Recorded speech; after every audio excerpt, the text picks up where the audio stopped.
Smoke weed, son. Oh, shit.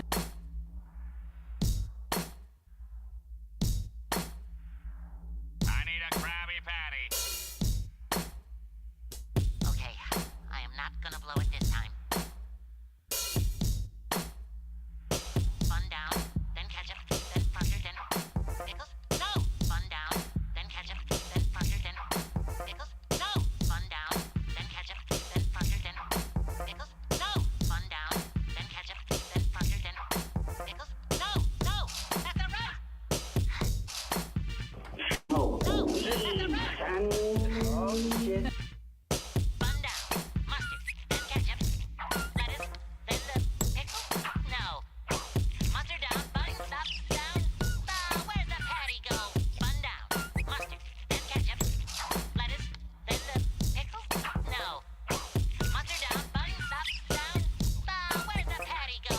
Bun down, mustard, then ketchup, lettuce, then the pickles. No. Mustard down, bun, stop, down. Where'd the patty go? I got it! It's all very clear to me now, Mr. Krabs. Smoke Yes! I finally realized that I can't do it! I can't do it, Mr. Krabs! I'm a failure! Don't talk like that.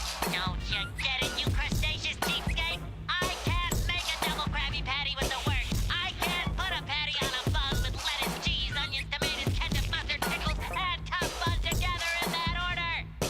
I can't put a patty on a bun with lettuce, cheese, onions, tomatoes, ketchup, mustard, pickles, and top bun together in that order.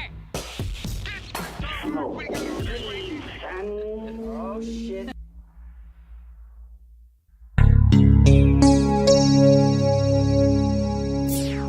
Stereo.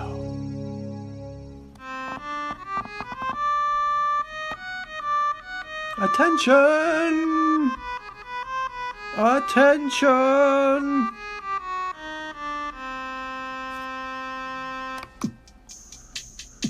And now we welcome to the grand trivia stage our great leader, our grand Aquarium Emperor, the trivia master of this age, the past age, the upcoming age, and ages unknown.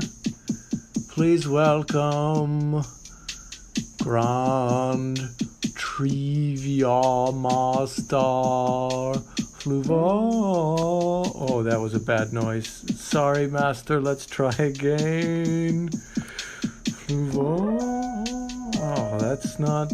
We must find the noise to pay tribute to all 5 dimensions you hold in your control.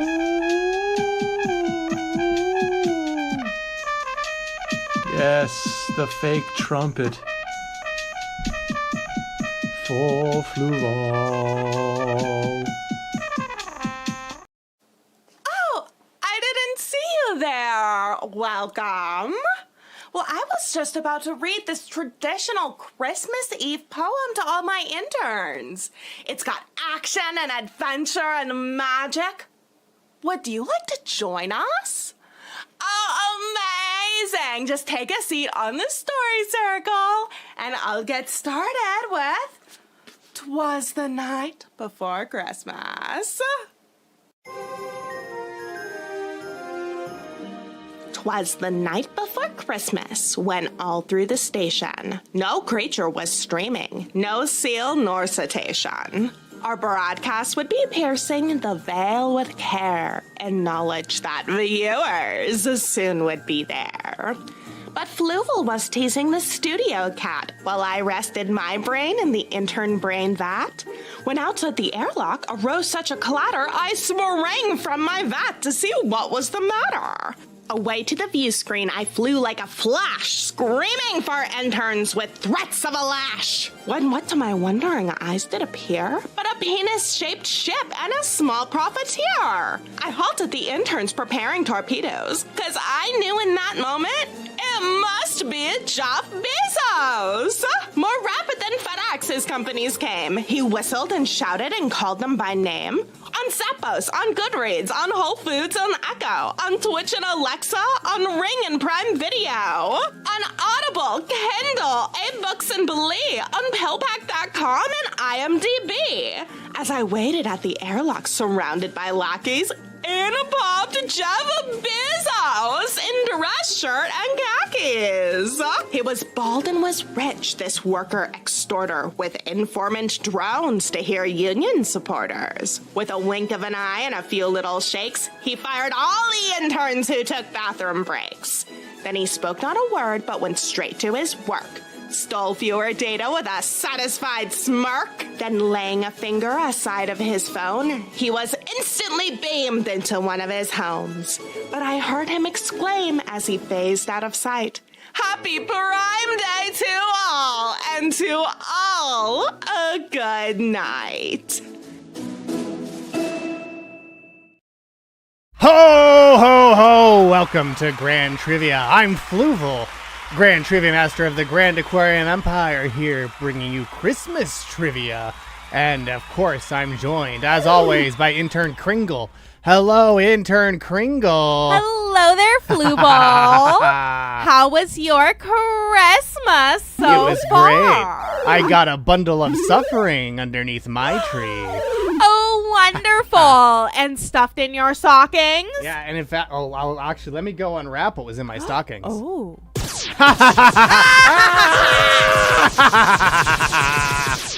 Oh, that was a good time. And if you want to have a good time, you should go to crowd.live and enter the code AXMWN. AXMWN. AXMWN. Axmoon. What does AXMWN stand for? A xylophone mentioned winning Nutrisystem. Yeah. An axe mentioned win the Nutrisystem. All X-Men wear neckties. That is much better. Yeah, it's a little better. works, flows better. All X-Men wear neckties. Go to crowd.live and enter all X-Men wear neckties, where you can play against Old Saint Void. Pitch! The Christmas Devil strikes back. And Christmas walk run. Not Pitch. Not the Pitch. Christmas Devil. Not Pitch, the Christmas Devil. Boy, I sure would hate to see him on this holiday. Ho, ho, ho, ho. Oh, I do like his festive red, though. Oh, I mean, that part's great. You gotta love some festive red. Yes, I love it. I love how I think you called him Sandy Claus, honors Fluval every year by wearing red. Yeah, he sure does. Every single year, you know, he's gotta wear red. Rudolph Tato's the Red-Nosed Trivia Deer. Yeah, Rudolph Tato's the Red-Nosed Trivia Deer also joining our game of trivia, as you also can. Yes, this will be the tightest trivia between Titans. And if you face off, you will learn what it means to face a Titan. You might even call it attack on Titan. Ooh. Which one? Tag yourself. I'm Titan. Because I am beyond your mortal kin. This is true. Keen? Keen? Kin. Kin. Yeah. Yes. I am beyond mortal kin. That is Much true. like Q. But like actually evil. I'm He not half-hearted, kins- mischievous. Yeah, Fluvalkin's Eldritch Gods. Did you just call me Fluvalkins like a pet name? Because I don't like that. That I might start doing it. No, I meant kins, like the way that people online talk about being related I to see. animals. Yeah, so you're or Fluvalkin. fictional creatures. A Kindle for your Barbie. A Kindle for you. A Kindle. We did just talk a lot about Jeff Bezos, so I guess it's no surprise that Kindle comes up. And you should just go on over to crowd.live and enter the code to join our game of trivia. But you know what? I think we're going to get underway because you can join even once it's underway. And this is a super-sized festive episode It is. of Grand Trivia. So why don't we... Grand. Do you hear what I hear? Do you hear what I hear? The iconic crowd per gong that played twice. I heard it. I'm sure, yeah, you know you heard what I heard. Anyway, here's your first question. In the 1950s and 1960s, Americans celebrated the holidays while drinking a steaming hot cup of what soda? A&W root beer, Dr. Pepper, Pepsi, or Sprite? This is a returning question, so any of you Yes. loyal viewers should know the answer. But the question is, do you, or have your mortal minds failed you once again? All of the above, says Potatoes Molasses. Perhaps. I have done this and it is good. Well, I certainly hope so because I am about to demonstrate for all of you. You are. And I am nervous, indeed. But that doesn't give anything away because, No. as you all know, lowly third dimensional matter is repulsive in all of its Well, and obviously forms. I would never. No, of course not. Tried one of them and it was good. Ooh. Did you have a reverse? A reviews? A reverse root beer float. What does that mean? It's like, Oh, because like root it's beer hot. floats, you put ice cream Yeah. in. So I'm trying What's to think the of opposite of ice cream? like a funnel cake. Okay, because it's hot. Yeah, I'm Yeah. like, are we gonna? Because I was thinking soup, and then I'm like, no, it has to be something with a different consistency. That's true. Well, let's see what everyone picked. One of you said A&W root beer. 4 of you said Dr. Pepper. No one picked Pepsi or Sprite, and Dr. Pepper is the correct answer. Who got it wrong? Name and shame, Fluv. The people who got it wrong are Santa Claus Real. Ha ha ha ha ha! And that's it. But we have a new player. Yeah. Foo la la la la la la la loof. Didn't answer the question. So only Santa Claus Real got it right. But now, you should try it. Okay, friends, here I I hope have it makes you suffer. Diet Dr. Pepper that has been gently heated in the microwave for 1 minute and then let sit for a few more minutes. So it Yeah, I doesn't don't know if burn it's the hot fuck out of anymore. me. It might not be hot anymore. Not bad. No. It's kind of lukewarm, which I think is the worst part. Mm-hmm. You think it'd be better if it was still hot? Yeah, I think it would be hot. It should be either hot or cold. Do you want to heat it up so Lukewarm, you can try it? Not my favorite. Are yeah. you going to heat it up? Okay. I'm going to reheat Well, while you this. heat it up, let's relive Dick Clark telling us all about hot Dr. Pepper. Hot pep. Happy holidays. That special time of the year to enjoy the festivities. That's true. A One fun BBR's time, the cousin and her perfect kids time gave for him a hot locally Dr. bottled Pepper. bottle of seltzer and it's a so homemade easy to egg prepare. cream. Just Disgusting. heat Dr. Pepper or Diet Dr. Pepper till it steams. So it's got to boil till it steams, Then and then you have pour to add a thin lemon. Slice of lemon and serve piping hot.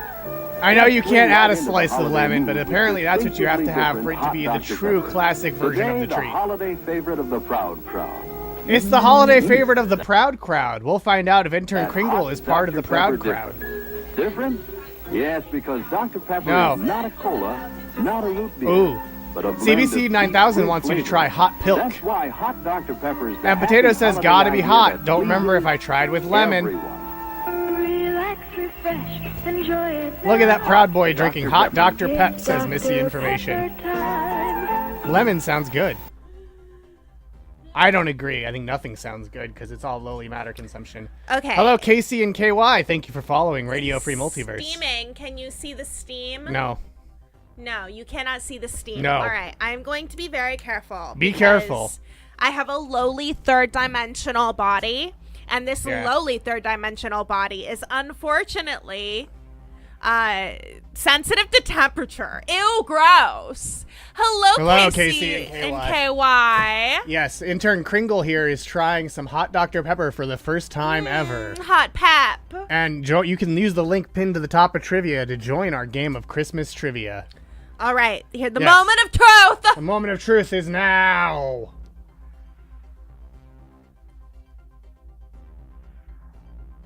I'm so nervous about burning my mouth. Can you tell? I can tell. Yeah, no, I can tell. I can definitely tell. How hot is it? How hot is it? Oh. Yeah, it's kind of like bad glug. Yeah. Yeah. Bad glug. Not bad, but bad glug. Bad glug. Bad glug. We love everyone. Welcome each other. Yeah. To your night of shared suffering. Yum, yum, yum. Dr. Pepper, you don't necessarily make the world taste better. Misery loves company. I'm in and misery we want pain, you to be miserable. miserable. Body like an hourglass and take it like a clock. It's a matter of time before they all run out and you drink that hot Dr. Pepper in your mouth. What the hell are you singing? Misery Business. Oh, okay. But with lyrics about hot Dr. Pepper. Yeah. KY,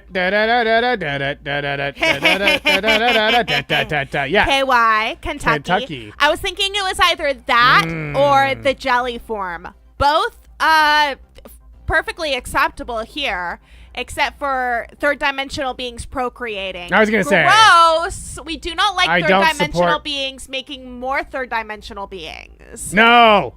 Only non-procreative sex. Yeah, you tell them. White Krampus has joined the game. Welcome, White Krampus. Welcome, White Krampus. Is that... I do not like this. No, I wouldn't think you would. Fluval, if you were a lowly third-dimensional being, what might you think of this hot pep? Wow, that is hot. Yeah, I'm so curious what you would say. Were you perhaps a human? Lowly, disgusting, gross. Intern, I love a cold pep. I would say that's really bad. I would say that's so much worse than cold Dr. Pepper. Jeesh. Yeah, I love a cold pep. I mean, do you like intern? Floofus. Do you like intern Pilker? I mean, Dr. Pilker, which is what would be Dr. Pepper with milk. Oh yeah. Because you might want to try that. Gluggers.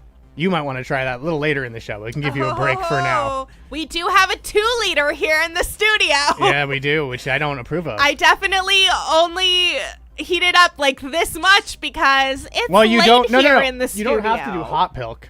No, but that's what I did for the Pilker. Sorry, for the hot pep. Yeah. This was done via microwave, and by microwave I mean I had Fluval microwave with his laser eyes. Yeah, I looked at it and went like this.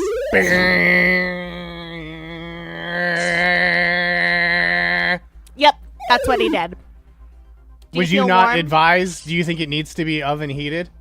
Heat that shit to a simmer, then turn it off and let it cool. Girl, it sounds like you're just like leaving it out so that it becomes uncarbonated. Yeah, you don't put it in the oven. This is giving me ideas. Just put it in the oven. Well, you know what you could bake it at 350. Yeah, much like you could bake the leaderboard, where Pitch the Christmas Devil Strikes Back is in first place. Rudolph Tato's the Red-Nosed Trivia Deer in second. Christmas Walk Run in third. Old Saint Void in fourth. Foo la la la la la la la loof in fifth. White Krampus in sixth, and Santa Claus Real in last place so far. What kind of texture, Missy? Not just like flat pep? Like flat room temp Wait, so you're making a Dr. Pepper reduction? Like I've had flat room temp pep before. Oh, I've had some flat pep. But that's just from leaving out my cold pep. Flat pep was the reveal of my cheerleading routine. Honestly, a Dr. Pep reduction on top of like some kind of cake or chocolate. Oh, what would you think about a Dr. What do you think about a Dr. Pepper grilled cheese? The opposite of flat pepper, so hyper carbonated. Yeah, it aerates it. Whoa, okay. It makes the bubbles hit harder. Maybe for New Year's. Yeah.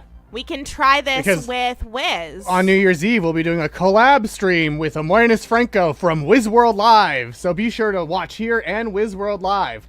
Thank you, Fool Aloof. I thought my joke deserved Oh, I'm sorry. I said flat pep. That was the review of my cheer routine.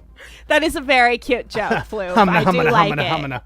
Now that I've listened, I enjoy it. No, Intern Krampus here loves Dr. Pepper. Like, Diet Dr. Pepper is their favorite soda. Oh, that's my other question. Do you all think it would have been better if we got full sugar pep? The Dick Clark commercial said use Dr. Pepper or Diet Dr. Pepper. Oh, okay. So Dick Clark Okay. from American Bandstand said either one works. Bring out them pom-poms, Flu. Oh, Fidel Clanco, thank you for resubscribing and being a slightly less lowly third-dimensional being.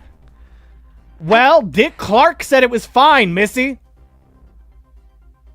If Dick Clark says diet is okay, who are you to overrule Mr. American Bandstand? Prefer Diet Pep just because I feel like it's a little less sweet. You did doubt him. You said... Oh, no, you didn't. We're like, dupe, Clark. Whoa! Yeah, you know what? You passed my test, Missy. You passed my test. I wanted to see if I could gaslight you into doubting your own answer. Because I'm evil. Much like this next trivia question is...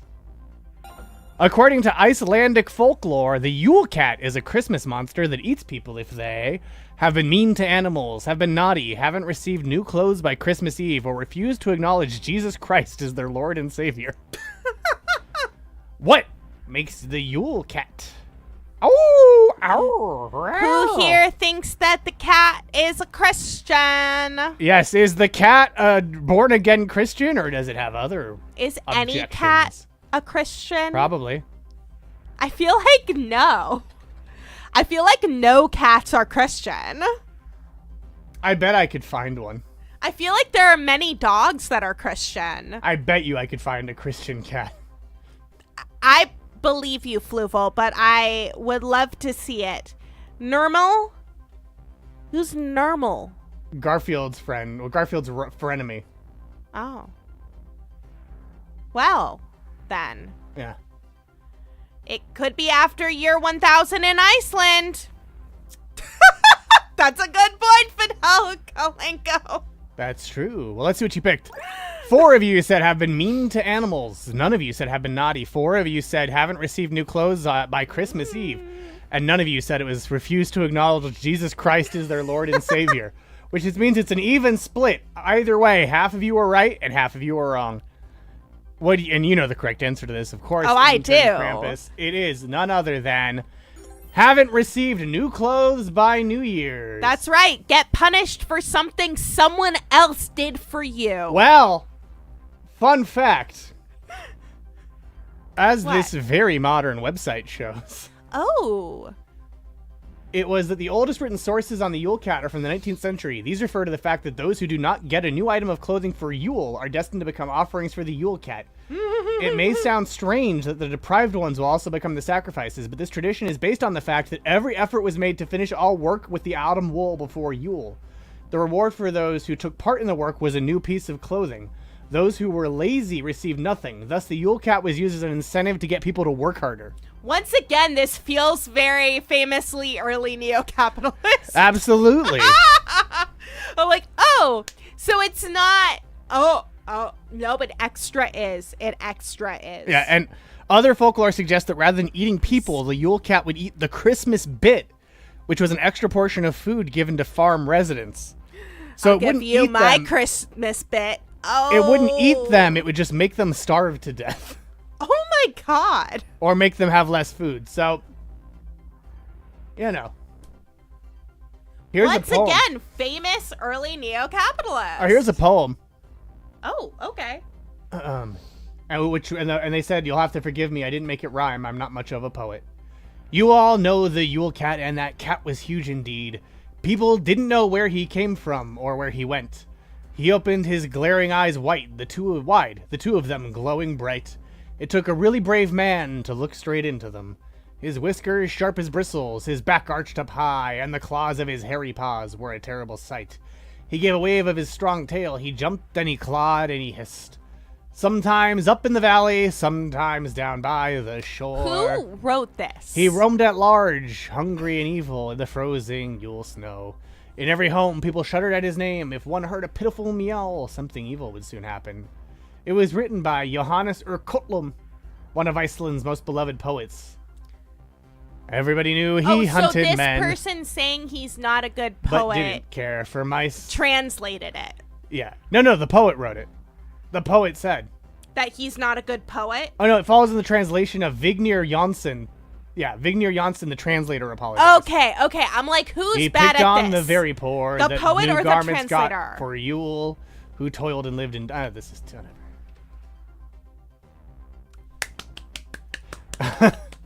Thank you. Wonderful job, Fluval! Yeah, work hard this year and you'll get a scarf made of leftover yarn.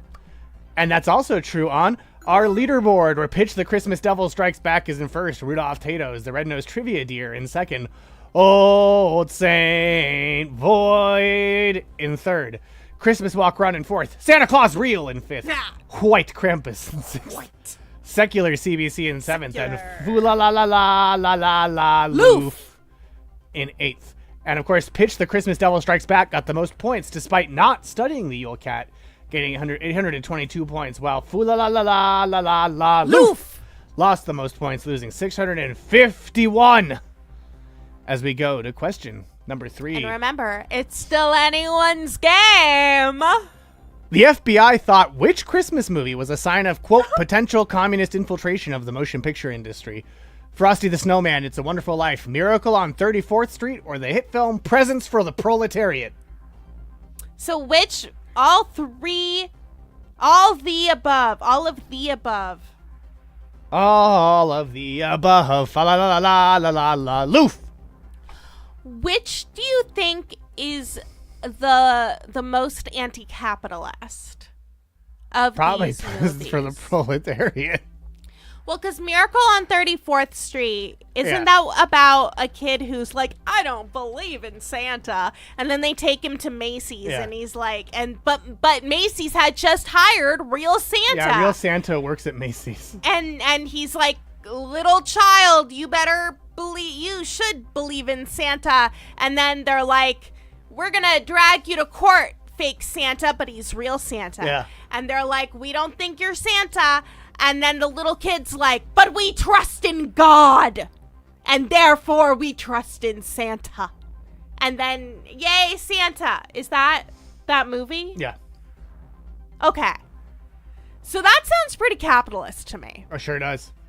It sounds like it's saying that department stores are going to hire our best people They who do. love working there They and love are it. being treated wonderfully. They love it so much. Macy's is Christmas headquarters. Frosty the Snowman Yeah. is about how sometimes you can bring something to life and then he'll go and piss off the police. Yeah, Frosty's about ACAB and that life is temporary and all is suffering. Yeah. And all good times are merely blips in And the A river. Wonderful Life, isn't that like about the guy, I'll get you the moon. I'll get you the moon. I'll lasso the moon. I'll lasso that moon. Mary, I'll lasso the moon. You want the moon? Oh, which is pretty capitalist. It's pretty capitalist. Lassoing the moon out of orbit to impress a girl.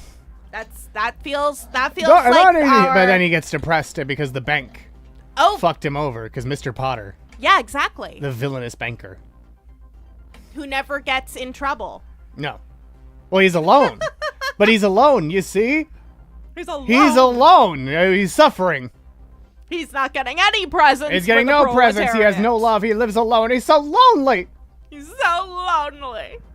And of course, Presents for the Proletariat Yep. What is is where that about? Santa Stalin drives down on his train that only holds Tolstoy or Lenin because he's so dangerous. And he throws starvation out of the window. I don't know. Someone come up with a better joke. Oh, we made that one up, so that makes sense that you didn't know the answer. Because the correct answer, as three of you knew, is in fact, It's a Wonderful Life. In a 1947 Bureau memo, the Bureau said, quote, with regard to the picture It's a Wonderful Life, Redacted stated in substance that the film represented rather obvious attempts to discredit bankers by casting Lionel Barrymore as a Scrooge type so that he would be the most hated man in the picture. Unlike Scrooge? This, according to these sources, is a common trick used by communists. In addition, Redacted stated that in like his opinion... Charles Dickens! And exactly, that pinko, Charles Dickens. In addition, Redacted stated that in his opinion, this picture deliberately maligned the upper class, attempting to show that people who had money were mean and despicable characters. Which obviously they're not. Obviously. Elon Musk is in no way a mean and despicable character. But you know who is a mean and despicable character? Our leaderboard! Where intern Mike is having to do a lot of work because Pitch the Christmas Devil is still in first. Rudolph Tato is still in second. Old St. Void in third. Christmas Walk Around in fourth. Fula Loof in fifth. Secular, CBC, Santa Claus Real, and White Krampus all have negative points. Ha! Suffer. Suffer! As you'll continue to suffer on question number 4. In Austria, who is the traditional gift bringer? The Christ Child, Krampus, Santa Claus, or the Yule Cat? In Austria, I didn't see the rest of this GIF. Hopefully there's nothing bad. In Austria, who is the traditional gift bringer? I just thought it was labeled Austria. Ooh, so there might be some racism. No, yeah, I'll change that out. I don't know. It doesn't look like... Yeah, it looks like it's more is. just him kidnapping children. Yeah. But who is the traditional gift bringer in Austria? It was clearly not whoever brought us Christmas for the proletariat. I do like that they label him as Santa's evil twin, even though he looks nothing like Santa. Yeah. They're fraternal. It's true. They're fraternal twins. Well, let's see what you picked. 1 of you said the Christ Child. 5 of you said Krampus. 2 of you said Santa Claus. None of you said the Yule Cat. The correct answer is, in fact, the Christ Child. Yes. Suffer. Only Panos, the Wonder Child. Only Old St. Void got it right. Wow, Void, how did you know it was the Christ Child? This is a returning question. Is it because through God all is possible? It could be because it's a returning question. It could be. Just rewatched Panos the Wonder Child. Oh, God. Seen here is the Christ Child, or a Christ Child. And as noted by Phyllis Siefker's book, Santa Claus, Last of the Wild Men, quote, beginning in the 16th century, the Lutheran Church promoted Christ as the children's gift giver, hoping to draw attention to the child for whom Christmas was named.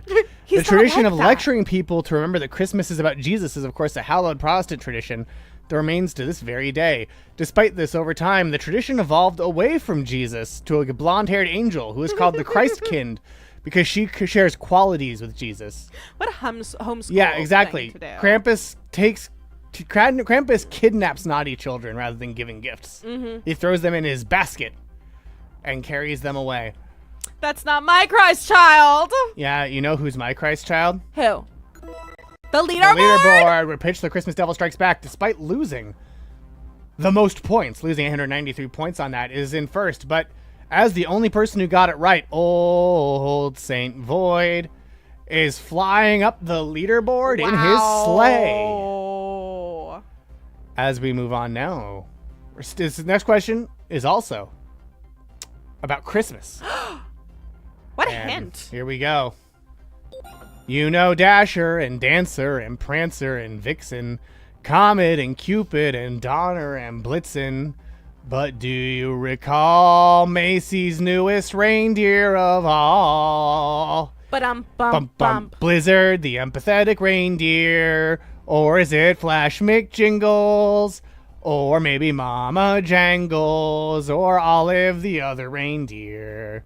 Was it Tiptoe the blue reindeer or one of the others? You have to pick your question fast because we're almost out of time. So bust your ass to get your answer in. Now the time is done. Let's see what you picked.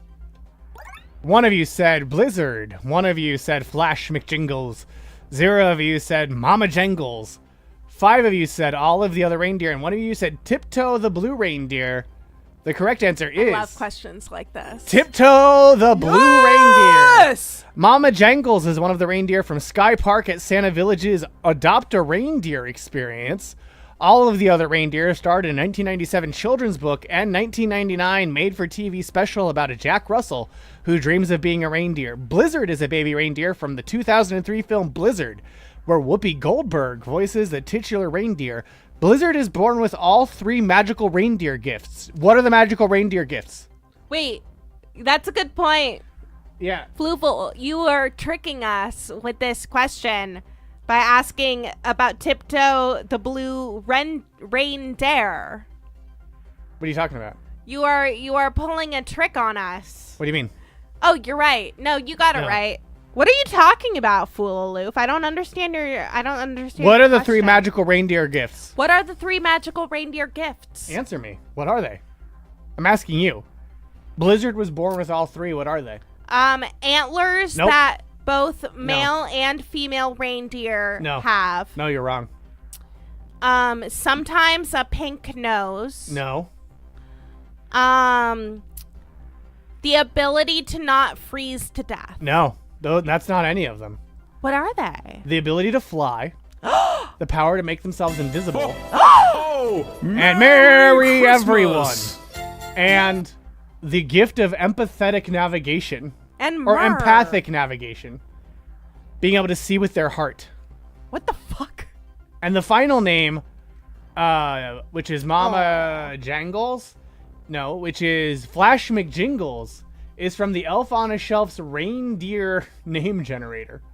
What the fuck? We're going to look at that. But first, we're going to look, of course, at Tiptoe the Blue Reindeer. Invisible?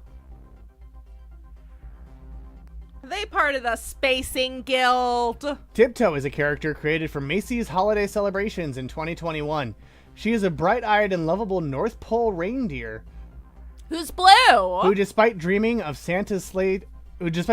joining Santa's sleigh team, is too shy to fly.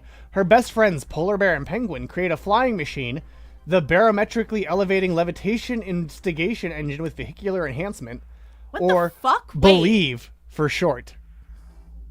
Wait, repeat all of that. The barometrically elevating levitation instigation machine with vehicular enhancement. Okay. To help I Tiptoe understand overcome her fears. She takes off, but unbeknownst to her, the machine malfunctions and leaves her flying by herself, revealing that all she had to do to achieve her dream was believe. Yeah, why? So I like how they went blue instead of red, which Macy's is. Yeah. Is it because they didn't want someone to say that it's like, oh, your nose is red? Well, I'm Yeah. all red. They don't want to be confused with Rudolph. Um, Since her debut in Tiptoe and the Flying Machine, It does look like Animorphs. which is an animated short, Tiptoe has become the ambassador for Macy's holiday celebrations and appears annually in the holiday windows and Thanksgiving Day parade. And Tiptoe debuted in the 2021 parade as the first ever balloon puppet. In parade history, the balloon built by Arena Inflatable Art stands 17 feet tall and is puppeteered by 11 members of the Phantom Limb Company, who help bob her head and move her legs as she encourages spectators to believe in themselves. I like the idea that there's like someone who had a limb removed who's suffering from phantom limb. And is like desperately like looking for help with that and finds these fuckers. During its debut, the balloon was joined by Tiptoe's North Pole, a float featuring Polar Bear and Penguin, celebrating the holidays in their North Pole home. Augmented reality effects of snowflakes and snow crystals added to the Winter Wonderland scene on the NBC telecast. Tiptoe also appeared on the back of Santa's sleigh, equipped with the Believe. In 2022, Tiptoe was part of a performance number featuring the Fusion Winter Guard. The following year, an all-star group entitled Tiptoe's Winter Guard was specially assembled for the parade, featuring color and Winter Guard performers representing 8 states. However, Tiptoe was absent on the route and started her march at 37th Street, as organizers feared the balloon would cause the remaining elements to fall behind as it had done previously. Here are her friends. Incredible. How many penguins are there on that North Pole? One. One? Yeah, Penguin. This is Penguin. Oh, okay. This is Penguin and Polar Bear. And Tiptoe's Polar best Bear. friends. Oh, you mean Polar Bear and a snack? I do. Want to watch her story? Yes, I do. Do you really? Well, it's unavailable, so too bad. Well, darn. You know I'm always down to watch marketing materials from large corporations. Macy's makes the very best. But, Stuff. you know, in the previous question, I brought up the Elf on a Shelf reindeer name generator. Which, again, why? Ah! So this is it. As you can see, it has the decoration station, the hot cocoa stand. You can talk to elves. Mrs. Claus's sweet shop. This Christmas wish. The stables. Elf Joe's North Pole tour. And all of this is part of the reindeer name generator? No, all of this is the North Pole experience with Elf on a Shelf. Oh, and part of it. And part of it is okay. Yeah. Where is it? I was like, that's a lot of world building for a name There's the generator. stables. Gift sorter. There's a reindeer and an elf. Hello. Yeah, well, you're not talking to me. Rude. Way it's to a go. big job. Looks like you ran into one of Santa's Santa's sleigh is reindeer. a big Do you responsibility. know how many reindeer fact, like this one the reindeer Are they hearing several that days what in a I'm row hearing? to recover from their course. Christmas Eve flight? Would you like to help load the sleigh? Play sleigh stack up. Why did they all start talking at I the don't know. same time? Oh. Can you spot the elf pets? All of Santa's furry friends are in a game called Find Santa's Helpers. Would you like to play? You'll have to be quick to spot them all. I see a dog. Yeah, that's not the name generator either. Or is it? Never mind, I guess. Here the beasts speak. SantasNorthPole.com. Simulator.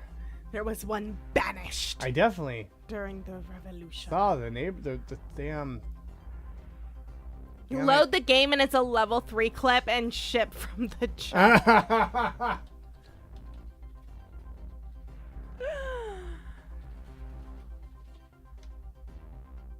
Oh, here it was.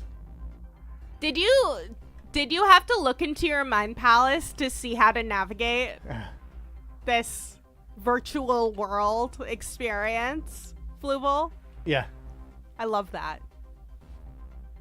Well, do you know where it is here? I mean, no. Do you see it? Because the link didn't even work.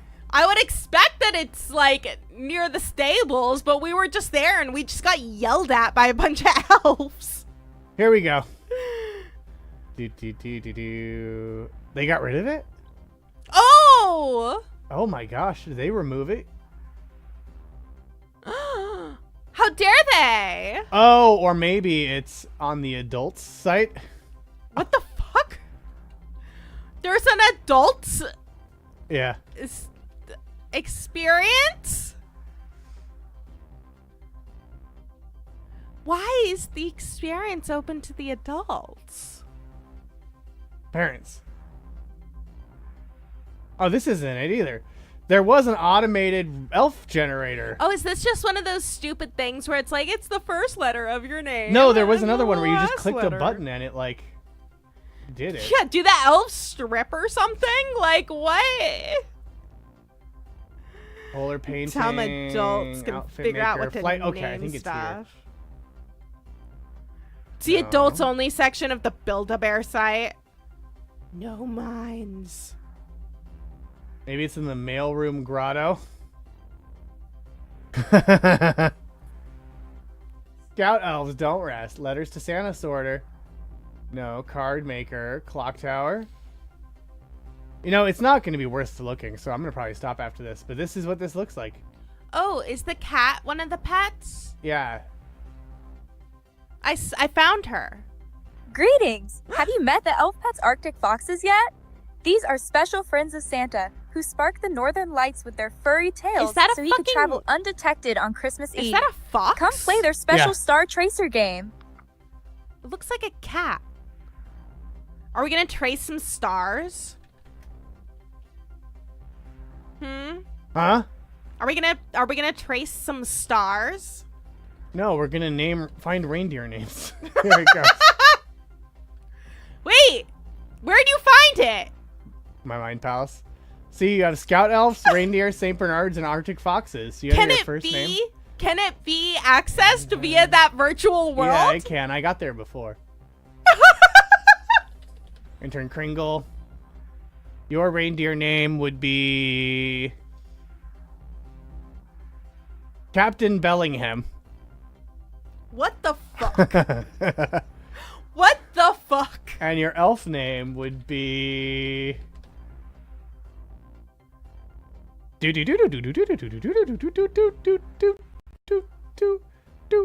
Buddy Cockbee.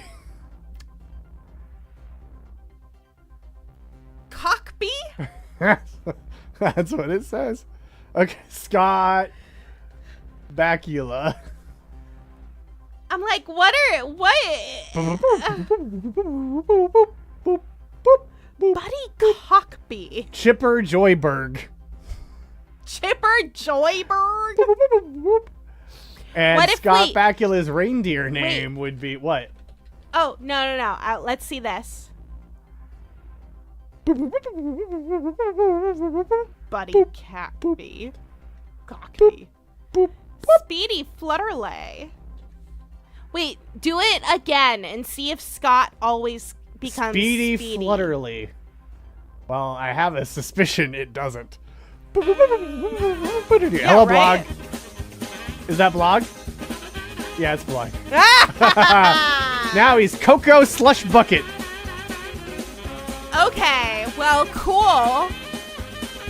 And his Arctic Fox name, his St. Bernard name, Scott Bakula, would be. I do like how you have to pull the lever. Yeah, it's Rigsby von Wags. Captain Archer, or as his friends call him, Rigsby von Wags. Missing information is Sugar Sledding Ham. These would also all be great trivia names. I should have included this at the very beginning. Wait, I'm Captain Bellingham, right? Yeah, you were Captain Bellingham. And Buddy Cockbee. Yeah, and Buddy Cockbee was your reindeer name. No, it was your elf name. Yeah, Buddy Your Cockbee elf name was Buddy Cockbee. Yeah, are the dog ones all puns? What is my dog name? Let's see, Intern Kringle.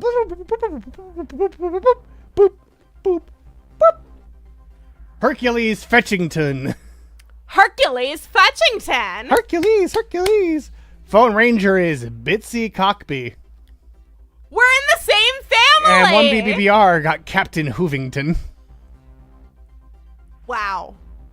I like that we're both captains. I do too. And yeah, I mean, look at all these activities here. You can do polar painting, writing to Santa, making a cookie, an outfit maker, the decoration station, the card maker. More all the like Barkulus. Christmas jokes. They got jokes now. Silly jokes that slay.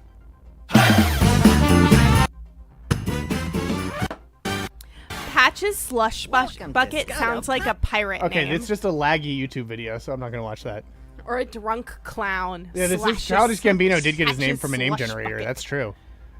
Now, what's also true is that on our leaderboard, Pitch the Christmas Devil Strikes Back is in first place despite getting it wrong because only White Krampus knew the answer to that question was Tiptoe the Blue Reindeer. White Krampus is the only one who got it right, and he got 651 points. Or they got 651 points, while Santa Claus Real lost the most points, losing 857. Meaning that so far, only the top 4 have positive points, and the bottom 5 are all in the negative. Trix Furfoot. Trix Furfoot's good. That is a wonderful stripper name as well. I mean, most of these are good. Cockbee, great stripper name. But Trix Furfoot. Yeah. And Scott Bakula has joined our game of trivia.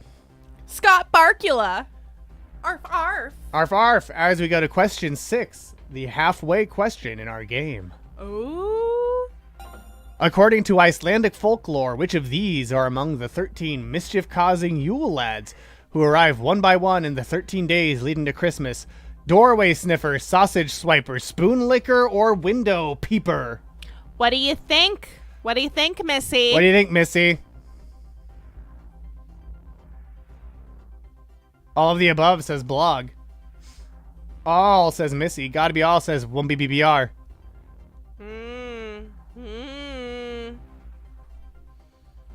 I think that my favorite on this list is Doorway Sniffer. I like Doorway Sniffer, too. Because- 1B remembers all of these because it is, in fact, a returning question from last year's Christmas trivia.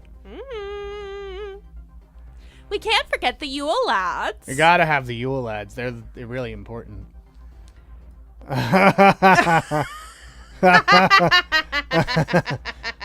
Computer, what is Scott Bakula's dog name? Scott Bakula. Sorry. Gotta throw it away. Well, let's see what you all picked. You picked. 1 said Doorway Sniffer, 2 said Sausage Swiper, 4 said Spoon Licker, 2 said Window Peeper. The correct answer is all of them as Blog thought. And in fact, the 13 Yule lads are...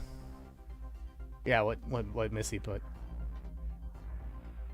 I think, again, Doorway Sniffer is my favorite because what the fuck is a Doorway Sniffer? What do you think they are? But, like, what mischief is that? Like, I understand peeping, that's mischief. Licking people's spoons, They gross. use it to locate Laufa Brow, which is like bread. COVID. Be aware of COVID. Don't lick spoons. Stekjet store. The sheepcoat Claude harasses sheep and is impaired by his stiff peg legs. Gully Gawk hides in gullies, waiting for an opportunity to sneak into the cowshed and steal milk. Stubby is short, and he steals pans to eat the crust left on them. Okay. I'm like... Spoon Licker steals Being spoons. short makes him evil? He steals spoons to lick and is extremely thin due to malnutrition because all he eats is what he licks off of spoons. Pot Licker steals leftovers from pots. They do look like Bowl Bizarro, Licker. Snow White. Bowl Licker hides under beds waiting for someone to put down their askur, a type of bowl, which he then steals. Door Slammer likes to slam doors, especially at night. The Skier Gobbler likes to eat skier. What's skier? It's like a yogurty thing. The Sausage Swiper would hide in the rafters and steal sausage. Let us while know they're if being you've smoked. tried skier. The Window Peeper is a voyeur who would look through windows in search of things to steal. Don't be a creep. Doorway Sniffer has an abnormally large nose and a cute sense of smell, which he uses to locate Laufabrau, I love that. which is bread. I do enjoy. Laufabrau is a showing traditional that kind of Icelandic bread that looks kind of like a snowflake. off. It's just yogurt. I fucking devour skier. I eat skier for breakfast. Meat Hook uses a So hook. many liquors. Yeah, what's with all these guys licking stuff? Meat Hook uses a hook to steal meat. Keep your tongues to Candle Stealer yourself. follows children in order to steal their candles, which were made of tallow back in the day and were edible. Blog devours doorways. Once again, keep your tongues to yourselves. This all is right? Laufabrau. Mask up. COVID is See. still rampant. This is the bread that he sniffs out. Okay, that looks delicious. It looks like a tortilla. It's probably like cookies. Is Yeah. it sweet? It's also called snowflake bread in English. Ooh, I love that. Wait, can we make that? Yeah. I love the decorations. So yeah, they cut it and then they fry it. Oh my god! So it's fried bread. Oh, that sounds delicious. I would sniff a doorway for that. It's an Icelandic leaf bread. It's made with vine dough, decorated and fried. Ooh, so it's kind of like a funnel cake, but flat. Christmas is a wild time. That is true. I had a coworker that would open the bathroom doors and have a little sniff when he saw women exit the toilet. Oh. Did you hear me understand that sentence as I read it? Yeah. The Yeah. dawning horror of Yeah. what I was reading. Yeah, I did. Speaking of horrific things, like this. This is Grilla and the one who likes yogurt. What? No, is my response. See, look at this. Oh, He likes yogurt. she's great. And that's Grilla. Bindo is my favorite Super Mario. Grilla's an brother. ogress with an appetite for the flesh of mischievous children. Yeah, most of these lads just sound hungry as shit. Well, Grilla's not starving because she eats naughty children. Feed your lads. She cooks them in a cauldron and eats them. Knob pooter. And her husband just stays home in the cave. Doorknob. And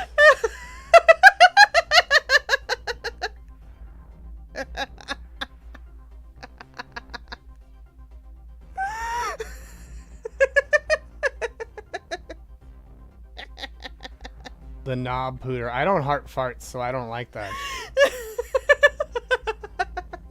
I don't like it one bit. Speaking of things I don't like.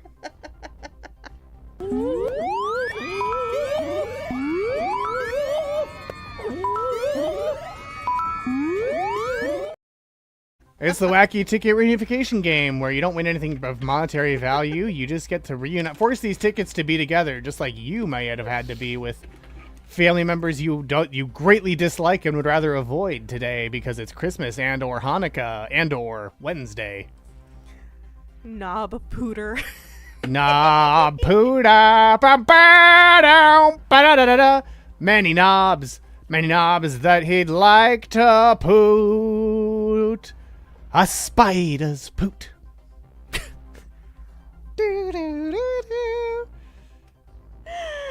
Knob pooter. Knob pooter. Except when you don't. 3969 35. 396935. 396935. 396590. Whoa, hold up, what? 396590. Again, 396950. 396590. Okay. I was not ready for you to have moved on to the next one. I thought you were going to dramatically say the first one again, so it just like shorted me out for a second there. 396702. 396702. You hear about this? You hear about this? Yule lads are pooting knobs out there. You know, they're like, why are they pooting knobs? I didn't agree to have my knob pooted. I fell down a hill and I didn't need my knob to get pooted too. What a year I'm having. I fall down a hill, I get lit on fire, and then some Yule lad poots my knob. Oh, we have a winner! It's a Christmas miracle! CBC is 702. Suffer, Lena.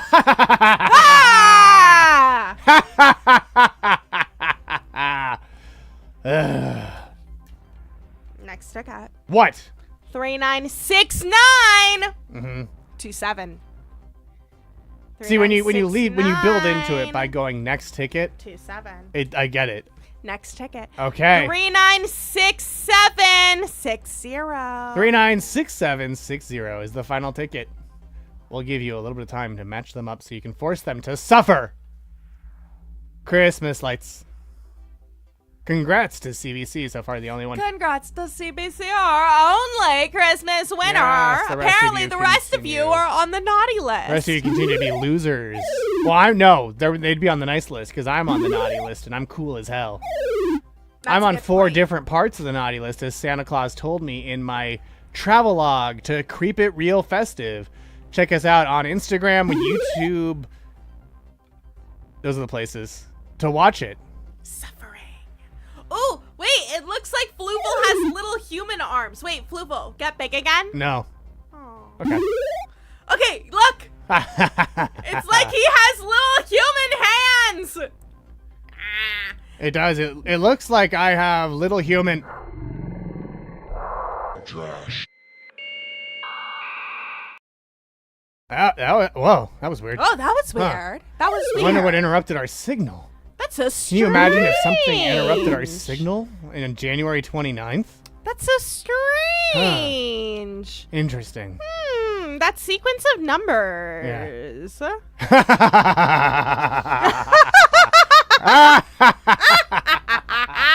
Well, that's why I'm glad it's not a raffle.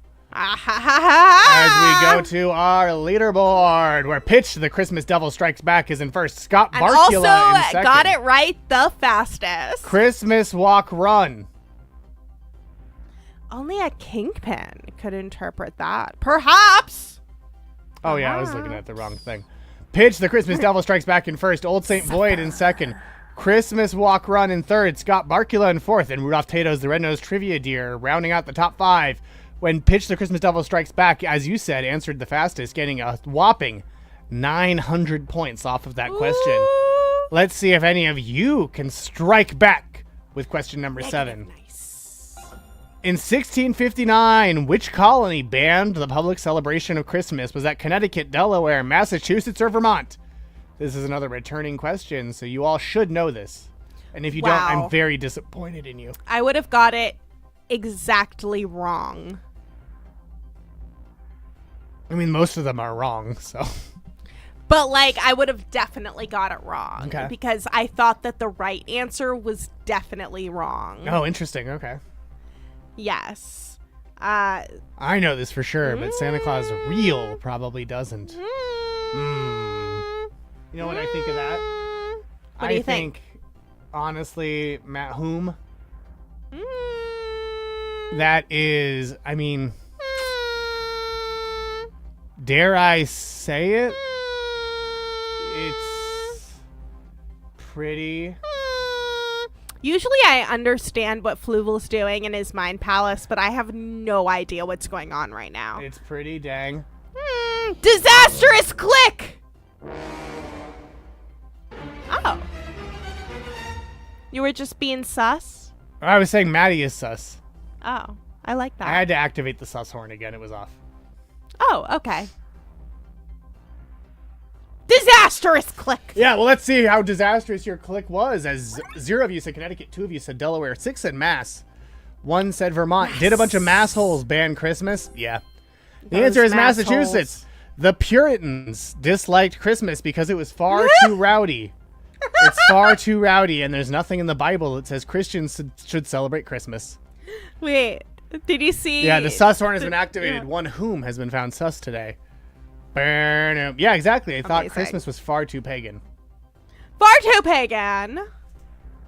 I wonder if they wanted you to... It sounds like they wanted you to leave the Christ out of Christmas. Which was the one that was founded by the person who was like religious liberty and being nice to the native peoples of this land that we're on, and then like he died and everyone was like, you know what we should change from the previous administration? Oh, Pennsylvania. Pennsylvania. That was Pennsylvania. Who does Pennsylvania look like? No, Phil Roman. Who the fuck is Phil Roman? The person who wrote the Grandma Got Run Over by a Reindeer cartoon special from the year 2000. Pull him up. Phil Rosenthal. That's somebody like better feed Phil. Phil Roman. Someone better feed him. I know that's not what it's called. Oh, we'll see who Pennsylvania looks like. like. I'll tell you who Phil Roman looks like. Hold up. You don't even need to do this. Let's get a William Penn. We got to do one at a time, okay? Okay. This is Phil Roman. I know who he looks like. Who does he look like? I'll show you. Hold up. Be patient. Is it Phil Spector? No. Oh, he does. Especially with the little toys all around. That's a good one, Fluv. That's a very good I know it was. Now show us Phil Rosenthal. Well, first I'll show you Phil Spector.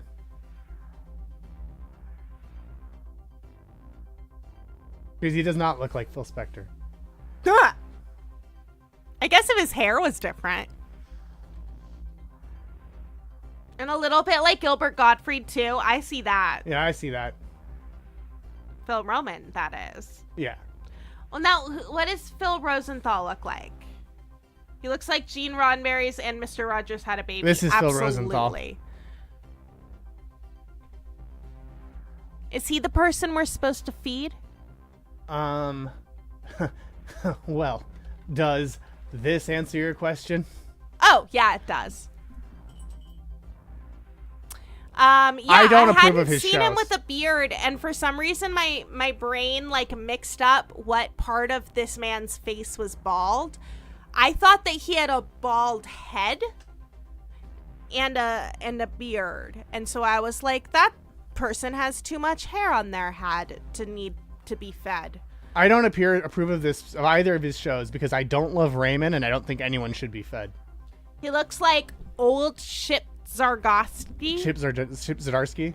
Zdarsky. Zdarsky? Who's Chip Zdarsky? Zdarsky? Who's that? Comic book writer? You're a sex criminal? What's he look like?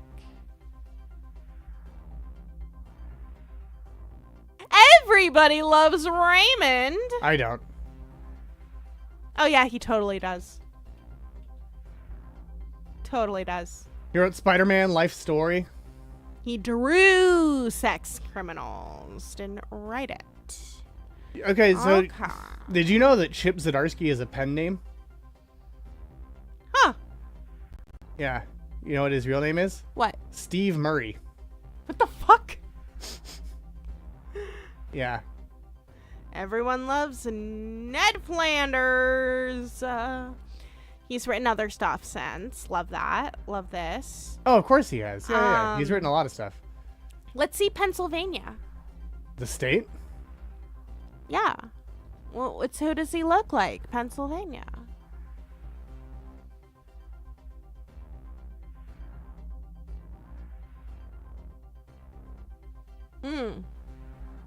SpongeBob.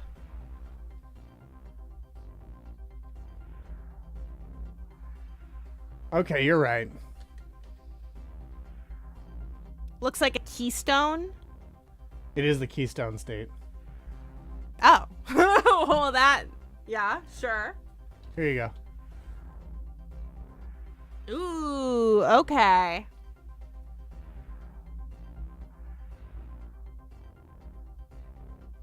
What's it look like, huh? Sound off in the chat. What does this look like?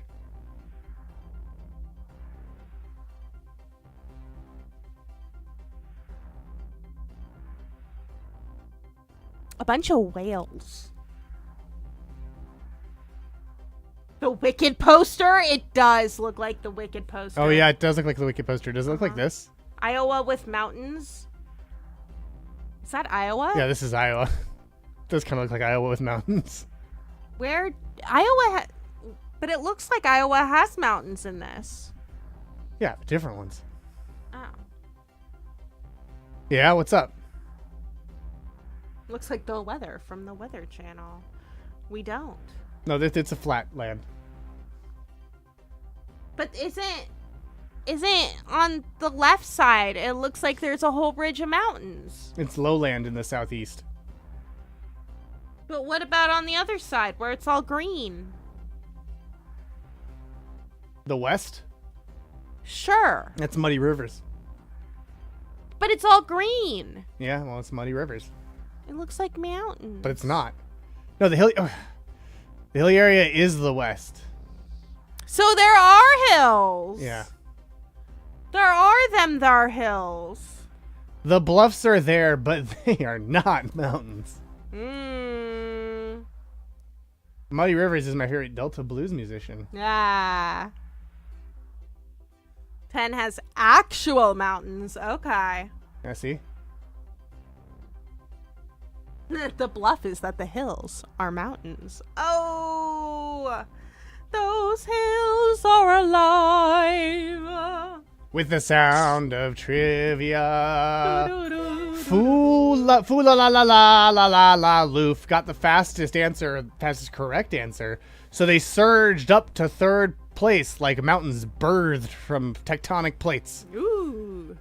Because they got 845 points, while Christmas Walk Run lost the most points, losing 816. Yeah, the highest natural point in Iowa is 1,670 feet. The highest in Pennsylvania is 3,213 feet. At what point does snow?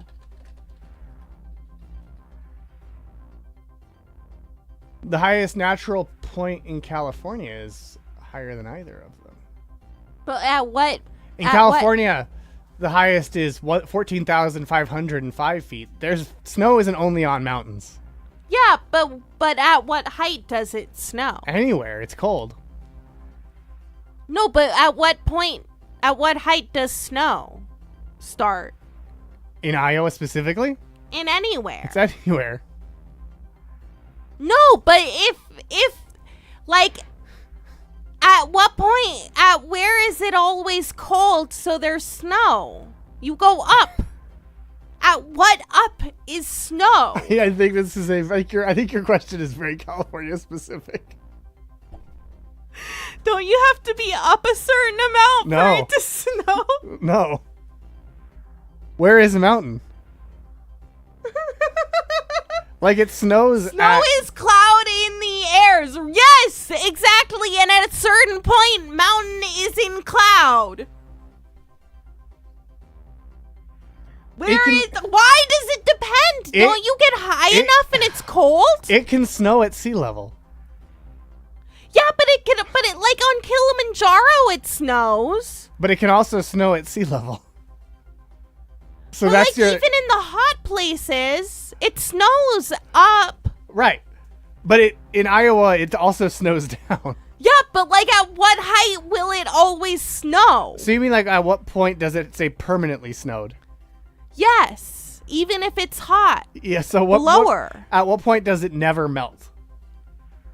Yes. Is what you mean. Like, but wouldn't it also happen? Where is there snow all year round? Is that what you mean? No. Where does it always snow every year regardless of temperature? No, I think I meant the previous one. At what height does the ice not melt? So where does it stay snowy all year round? Yeah. At what height does it stay snowy? Why did you say no? Because I didn't realize what I was asking. Because I assumed that it wouldn't be what I was asking, but then I realized that what was I was asking. The elevation of the snow line can vary depending on several factors, including latitude, temperature, lapse rate, and precipitation. One way to estimate the snow line is using the formula for temperature lapse rate, which states that the temperature drops approximately 3.5 degrees Fahrenheit for every 1,000 foot gain in elevation. Okay. See, that's very fascinating. Ho, ho, ho. Well, that's funny, Maddie. Maddie doesn't get Farscape even after this. It clearly explains that Farscape is an Australian-American science fiction series produced by Rockney S.O. Bannon and the Jim Henson Brian Company, Henson. Originally for the Nine Network. And that depending on latitude, temperature, lapse rate, and precipitation, it could end up on the Sci-Fi Channel. Near the poles, snow can fall at sea level, while near the equator, the snow level can be very high, around 15,000 feet. Does that answer your question? But that is an answer. 15,000 feet. So you're asking what's the snow line? Yeah.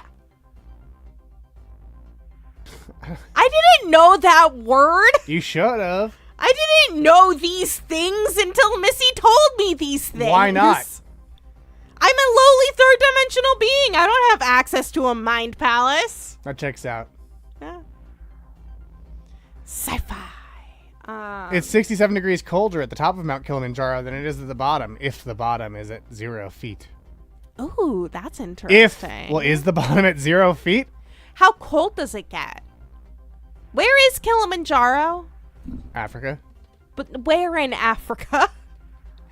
Africa is very big. It's in Tanzania. Okay. So it's kind of warm. It is currently 51 degrees Fahrenheit on Mount Kilimanjaro, and it is raining. Yeah, it doesn't usually snow in Tanzania, does it? No, it does. Oh. On Mount Kilimanjaro, it does. The first snowfall of the season on Mount Kilimanjaro usually arrives at the end of November or the beginning of December. The snow tends to thicken between February and April and then starts to recede. November and then April and May are rainy seasons in Mount Kilimanjaro. Oh, Tanzania. Have I been saying it wrong my entire goddamn life? Tanzania. Tanzania. Everest is always snow because there's bodies up there that stay there and they can't move the bodies because it is typically covered in snow all year round because of its, but it does melt in the summer. The Kilimanjaro peaks? No, Everest. Oh. No, but there's bodies up there that stay froze. Yeah, but it's historically that's been true. Tasmania. Historically, yeah, it did stay frozen. But are the bodies gonna thaw? Yeah. Do you think they'll wake up? Yeah, I think they'll wake up and go, "What year is it?" Who the fuck is Green Boots, right? Fuck. Green Boots. There are bodies that stay frozen. Merry Christmas! Look, there are bodies that are never going to emerge from Lake Tahoe because it's too cold. Let the bodies hit the thaw. Let the bodies hit the thaw.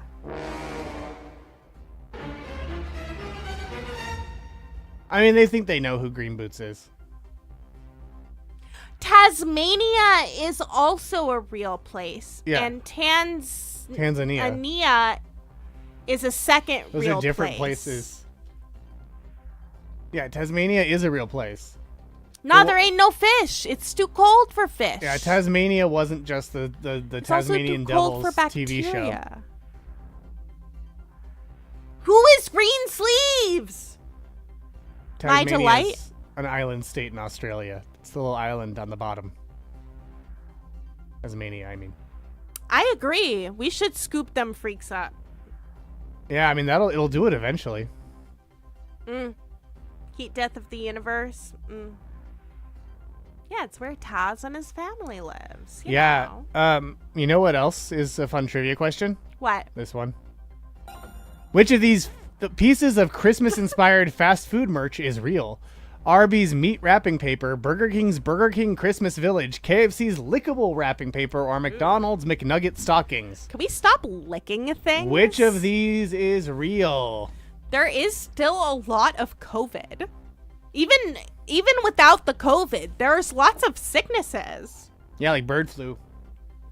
Stop licking stuff. Humans love licking. Okay, so there are these like sugar sculptures, and there's all this video footage of motherfuckers like going into a museum and like licking these sculptures. Like not cleaning it off before they lick or anything, just licking these fucking sculptures. 2 of you said Arby's meat wrapping paper. 2 of you said Burger King's Burger King Christmas Village. 3 of you said KFC's lickable wrapping paper, and none of you said McDonald's McNugget stockings. The correct answer is, they are all real and they're spectacular. Is this how you want a pandemic? Because this is how you get a pandemic. But they are real and they're all spectacular. Look at the Arby's merch. Arby's merch has a knit sweater, a knit scarf, a knit beanie, a holiday Arby's shaker set, a holiday ice tray with the Arby's logo, a holiday glass, a holiday Four Seasons blanket, the meat wrapping paper, which is scented, the matching family PJ set, Christmas tree meat skirt, and festive dog PJs. Meat skirt just makes me think about meat curtains. Yeah, see? I mean, they kind of look like them, too. Let him lick a statue or two. How to Wear your masks and don't lick things. How to decorate your Christmas tree. Bottom, 60-inch meat skirt covering the entire base of your tree. Middle, other stuff. Top, star. If you don't have an Arby's hat. Oh! And here's the meat wrapping paper. When you're torn between giving the best gift and the best wrapped gift, why not do both? This smoke-scented wrapping paper comes with some Arby's-themed gift tags, just so you don't mistake it as a gift to yourself.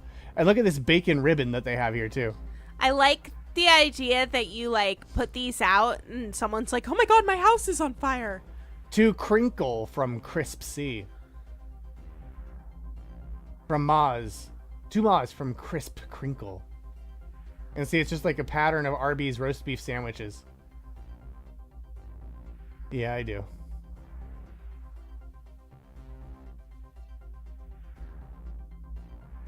Huh. You know what else might make you go, huh? The most whopperful time of the year.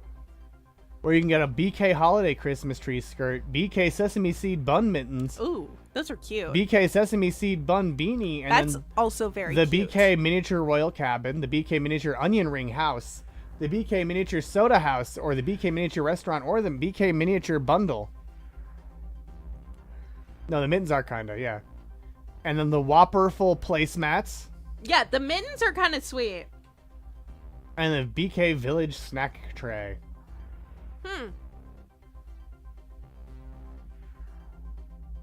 I like that the windows in the little house are tomatoes. Yeah, it's a good touch. The little houses are pretty cute. I'm gonna be real. I don't dislike anything I'm seeing. BK's is the most tasteful, I would say. And then here's the lickable wrapping paper from KFC. That is atrocious. Reject all cookies. This is a festive treat that's sure to be on everyone's lips. Literally. KFC has you covered this season with a limited edition lickable wrapping paper designed by the emerging artist Soldier. Unwrap presents on Christmas morning and savor the taste of KFC's original recipe chicken with a refreshing hit of cranberry sauce and aromatic pinch of sage from the sage and onion stuffing patty. It is the ultimate finishing touch for every KFC lover's gifts, and you have to be lickety-split to try this one out. I really want to try it. This limited edition wrapping paper comes in a 300 centimeter by 60 centimeter roll and is available for free for pre-order from today exclusively on the KFC shop. Designed in collaboration with rising artist Soldier, it's paper licking good. Please be advised that this is a novelty product and is not intended for human consumption. This product may contain traces of all known allergens. What the fuck? Lickable areas. All? Yeah. All allergens. All, including blood. Penicillin? Yeah. The modern medical marvel of the 20th century is in this wrapping paper. Traces of it, at least. Lickable areas have protective cover. Peel this off carefully to access the lickable patches. Do not lick any patches where no protective cover is present. Dispose of the wrapping paper after use. We do not advise sharing the lickable areas.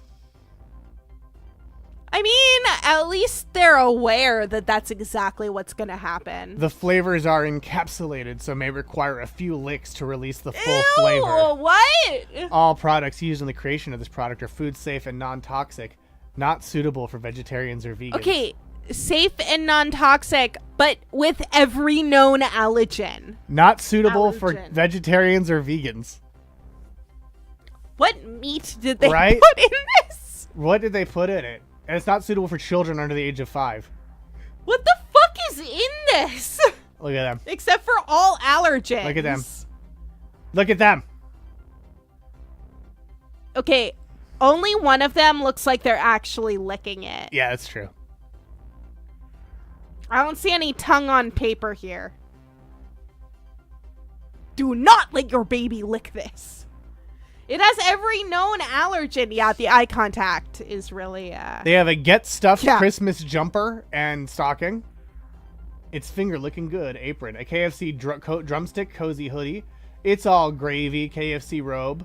It's all gravy KFC pajamas. And KFC drumstick slippers. This is KFC UK.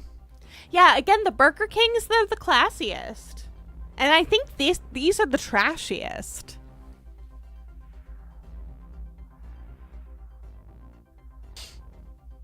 Here's a McNugget stocking. I know who we need to get that for. I do too. I realized I should have bought it. And it comes in ball, bell, boot, and bow.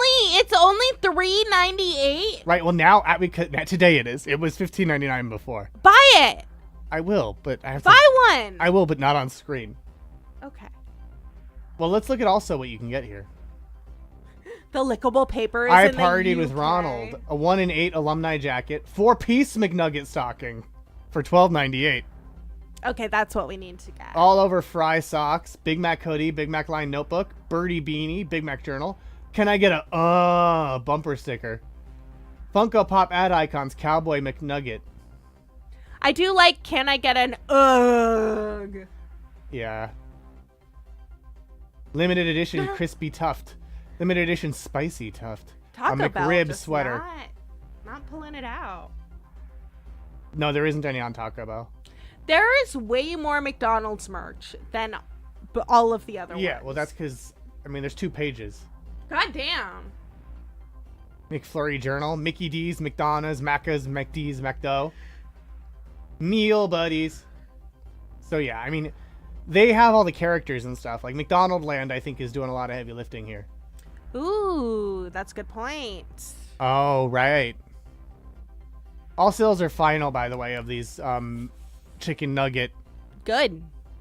stockings. Good. Buy them. Right now? Yeah. Okay. Do it, Fluv. I will. What about Hungry Jack? You mean the 4-pack or the one-off? The 4-pack. Okay. Jesus, there are $35 for 4 Taco Bell ornaments. Yeah, it's not as good of a deal.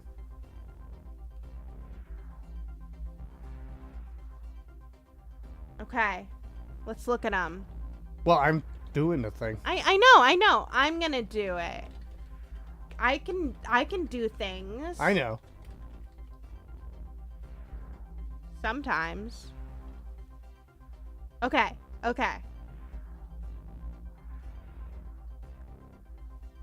Here we go! Intern Kristie doing things. Okay. Lovely. Purple. Classy. Just 4 of them? That's Whoa. it. Shipping is $17. Oh my god. So it's $31 for the 4-pack. Get it. I know. Okay, basic sets. Looks like we have Taco Bell with, I can't tell if like those weird lines on it are there supposed to be there or not. Okay. Is that all we got? Taco Bell, seriously. Taco Bell basics. Accessories. Okay. Just fucking bags. A boring ass purple ornament. And some glow in the dark stickers. I'm bored. That is so lame. I specifically told you they don't have anything. Well, I hate that. The pins do look nice. What is it called when you buy someone's Christmas present on Christmas? Okay. Taco Bell ornaments. Well, Etsy has plenty. Well, that's not real, though. That's like bootleg. I guess. I was like curious if there were ones from other years, but it doesn't look like it. Oh, okay. These look like they were made by actual Taco Bell. Yeah, the 2020 limited edition. Diablo sauce. Hot sauce. Why? They're so ugly. They're not just good. like boring fucking Well, because it's the ball version of the hot sauce. But they're all just boring balls. I know. I wish it looked like the hot sauce. Yeah, like they're so Yeah, these are non-canonical ornaments. Those Taco Bell ornaments aren't even legends. See, this one is cute. Well, that's fun, but that's not Taco Bell. That's just a taco. Are you sure? It's Taco's small glass tree ornament. Oh, of course yours is all spooky dolls. It's all fucking spooky dolls. And eBay keeps emailing me being like, do you want to buy this doll? No. Do you want to buy it? Do you want to buy it? I'm like, no, motherfucker. I just wanted to make sure it was like $10. Brand new. In the packaging. Okay. But it looks similar to Taco Bell. Yeah. Sure. To Taco Bell, Del Taco, Taco King, Mexican food, South American, Hispanic, Latino food. So it's just like, it looks like tacos. Ships from California. California. Ooh, okay. Del Taco Christmas ornaments. Is this from the real Del Taco? It looks like it's just a bag of Del Taco. Oh, okay. Okay. Del Scorche. Brand new. This set of 3 Del Taco Christmas ornaments is designed as food and drink themed decorations. They are meant for hanging. I believe they are resin. Cool. Glad to know.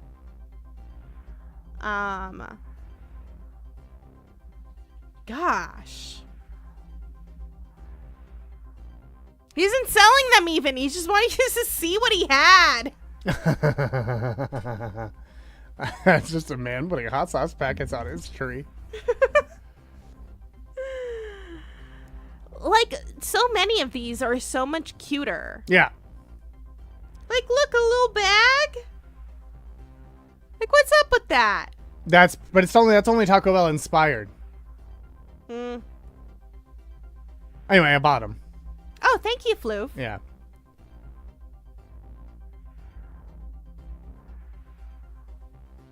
And with that, let's go on to our leaderboard.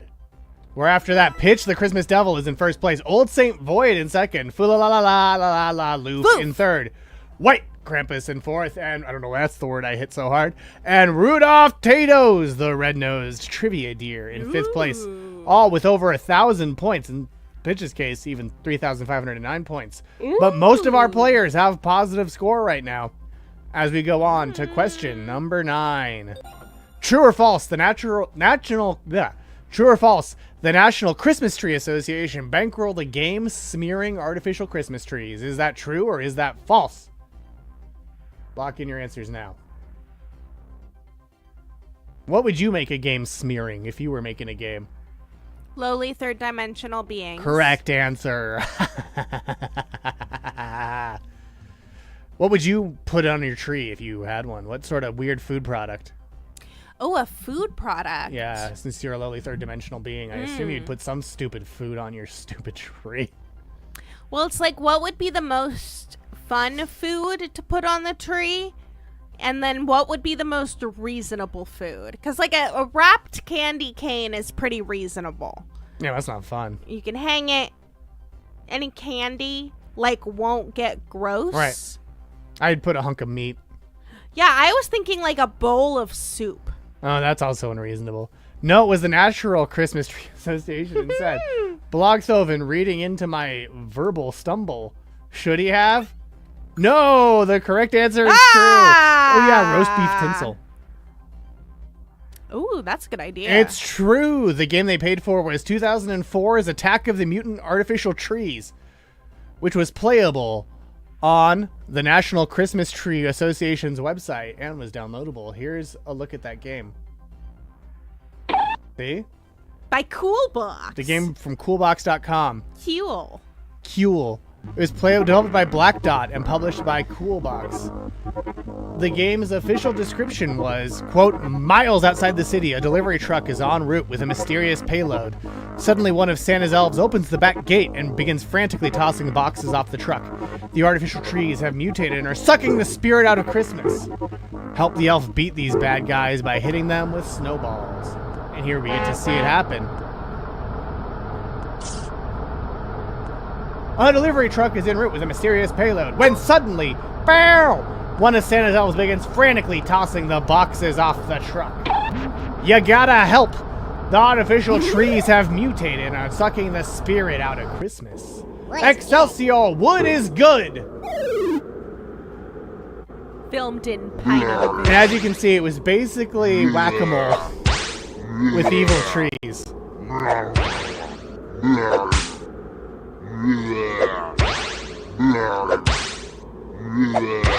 And between each level, there was a Christmas tree fact.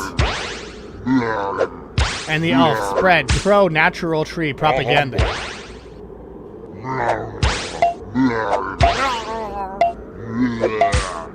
No. Right? They paid for this? Garrett thought fake trees look sick as hell. What is good? Weird. Ah! Don't do that then. Wait, I want facts. 98 of real Christmas trees Wood sold is are a good. crop planted and harvested on a farm. How? North American, way to go! North American real Christmas trees are grown in all 50 states and Canada. 85% of artificial trees are manufactured in China. Okay. So we're going to go nativist with this Christmas game. Real trees are a renewable, recyclable resource. Wood is good. Are they? 1 acre of real trees produces the daily oxygen requirements for 18 people. Santa's looking for the this is a new lose. This is like the end screen. Santa's looking for the perfect real Christmas tree. If you have it, you could win one of these awesome prizes. $5,000 to $10,000 scholarships or a trip for 4 to Orlando. Challenge your friends to beat your score. Wow. Love some propaganda. And here's an archive.org case study from the people who made the game. The problem. Facing declining sales of real Christmas trees over a 10-year period, the Real Christmas Tree Industry Association formed a market expansion task force to 1, stop the decline, and 2, grow sales. And this was targeted to young adults, first home buyers, and the special market niches such as Hispanics and the gay community, quote unquote. Yeah. Wait, what? Wait, go back up. What about Hispanics and the gay community? They were targeting them. They were like, I bet we can get Latinx people and gay people to buy real trees. Do they, on the whole, not? Because they're market niches. Yeah. But it's so. And does the gay community buy more fake trees? They wanted to integrate the campaign with other communications tools, including the NCTA website, the Youth in Schools program, recycling programs, etc. I think it's more just they're like a community they can target. It's just like I've never not heard good. that stereotype about either gay people or the Hispanic community that they don't buy real Christmas trees. They called Attack of the Mutant Artificial Christmas Trees an adver game. Wow. 8 million listeners saw Kim Commando's cool sights mentioned on her show and USA Today column. 258,000 games played. Yeah, exactly. And there was a Polar Express real tree coupon. Making energy by burning wood is classified as a renewable source of energy. Scientists in the EU tried to get that classification dropped because you're just blowing fucking smoke in the air. Yeah. They don't have as much money as big wood. Yeah. You would think if this was a renewable source of energy, California's sky wouldn't turn orange every year. Hey, do you see what I see? No, because there's too much smoke. I cannot see the sun. I cannot see the sun. Yeah. But, you know, we don't need to dwell on such soul-crushing topics as that, because you know what we do have? I mean, we should dwell on soul-crushing topics. I don't know why I'm saying we don't have to, but let's sit here for a while longer. Yeah, let's just dwell. Let's soul-crush in a different way. On our leaderboard, where Pitch the Christmas Devil Strikes Back is in first place, but Foolalalalaloof gained more points. Yeah, it's renewable. That's what I thought can they were plant arguing, yeah. More trees, but like, you could also make more babies. Does that make humans a renewable resource? New trees just dropped. What? But yeah, everyone got that right except for not CBC with a fake mustache, who lost 830 points, while Foolalalalaloof got 913 points. And I feel that's like not CBC with the fake mustache is third. going for that loser. Well, Santa Claus Real is losing way more than you. And yes, babies would be seen as renewable. You know what is also a renewable resource? The subject of our next question. In MGM and $7 Productions Red 1, Chris Evans becomes a hacker who helps Elf security chief Callum Drift recover Santa Claus from which of these villains? Grilla, Jack Frost, Krampus, or the Grinch? That's right. In MGM and $7 Productions Red 1, Chris Evans becomes a hacker who helps Elf security chief Callum Drift recover Santa Claus from which of these villains? Grilla, Jack Frost, Krampus, or the Grinch? In MGM and $7 Productions Red 1, Chris Evans becomes a hacker who helps Elf security chief Commander Drift, or Callum Drift, recover Santa Claus from which of these villains? And Elf is, of course, the Enforcement, Logistics, and Fortification Force, who are the security team who protect the North Pole. Gotta love that propaganda. Oh, they should do the Red 1 ride. On Prime Parks, Red 1 the ride. Yes.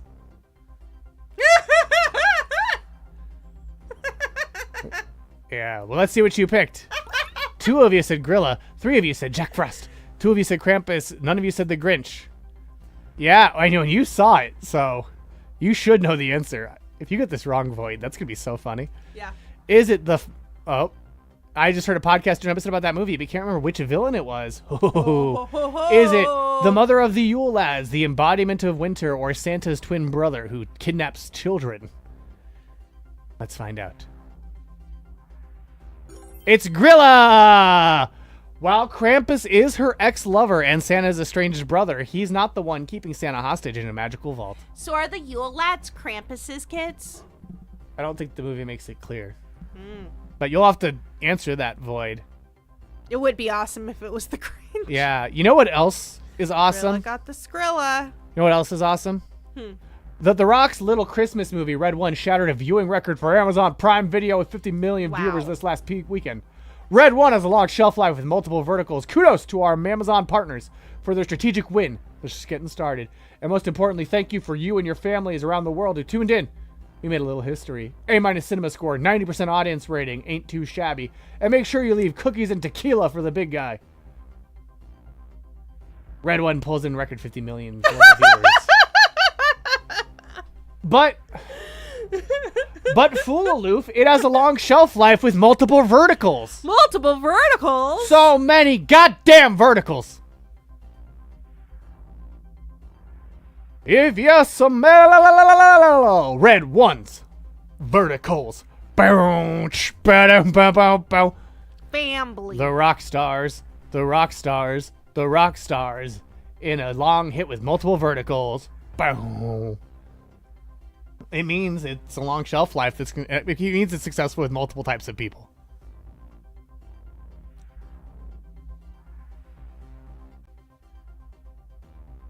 And that's what vertical. What is the audience score now when you look it up and not read it off of Dwayne The Rock Johnson's X? On like what, Rotten Tomatoes? Yeah. Do the gays like Red One? No. What about the Hispanic community? So here we go. 30% critic score, 90% audience score. With 5,000 plus verified ratings, it has a 90% tomato meter. Well, hey. Or popcorn meter. The tomatometer is critics who did not like it. Jingle bell, single bell, The Rock. After Santa Claus, codename Red One, is kidnapped to the North Pole's head of security, Dwayne Johnson, the gays have not gone. Must team up with the world's most infamous bounty hunter and hacker, Chris Evans, in a globe-trotting, action-packed mission to save Christmas. Lucy Liu's in it. Lucy Liu's in it. You know? So Critics, the A-. Cinema score. Oh. Critics' consensus, wrapped in slick passaging but wholly lacking in holiday magic. Red One is a ho-ho-hum action-adventure.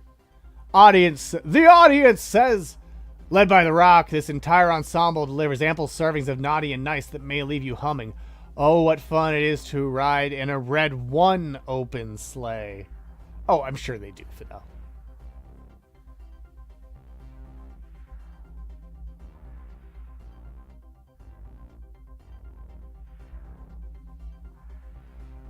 I don't know how I feel about that change to the song. I don't love it. I don't love it. 5.4 on Metacritic. Okay. Interesting.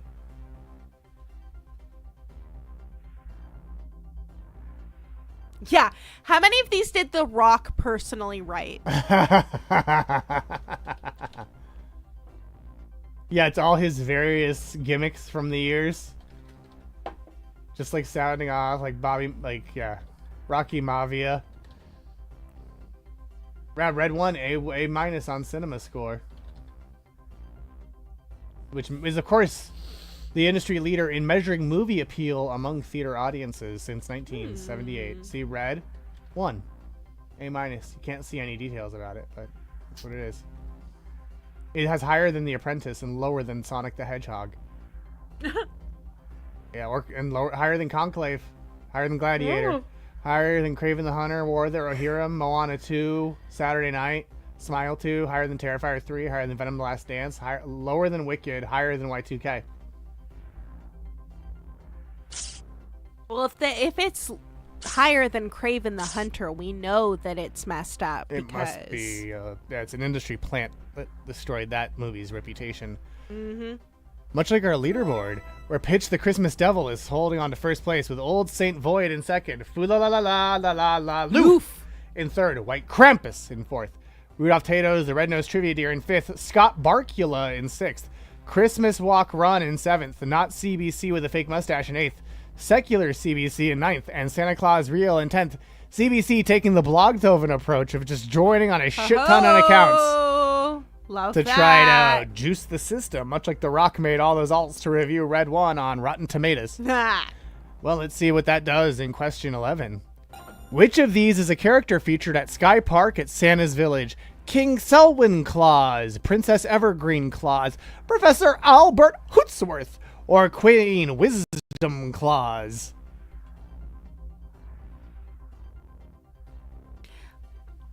We'll see, We'll Missy. see, Missy. We will see. We'll see, blog. We'll see. We'll see. Here's Santa looking around popped out his chimney and going, I'm going to go back inside their house.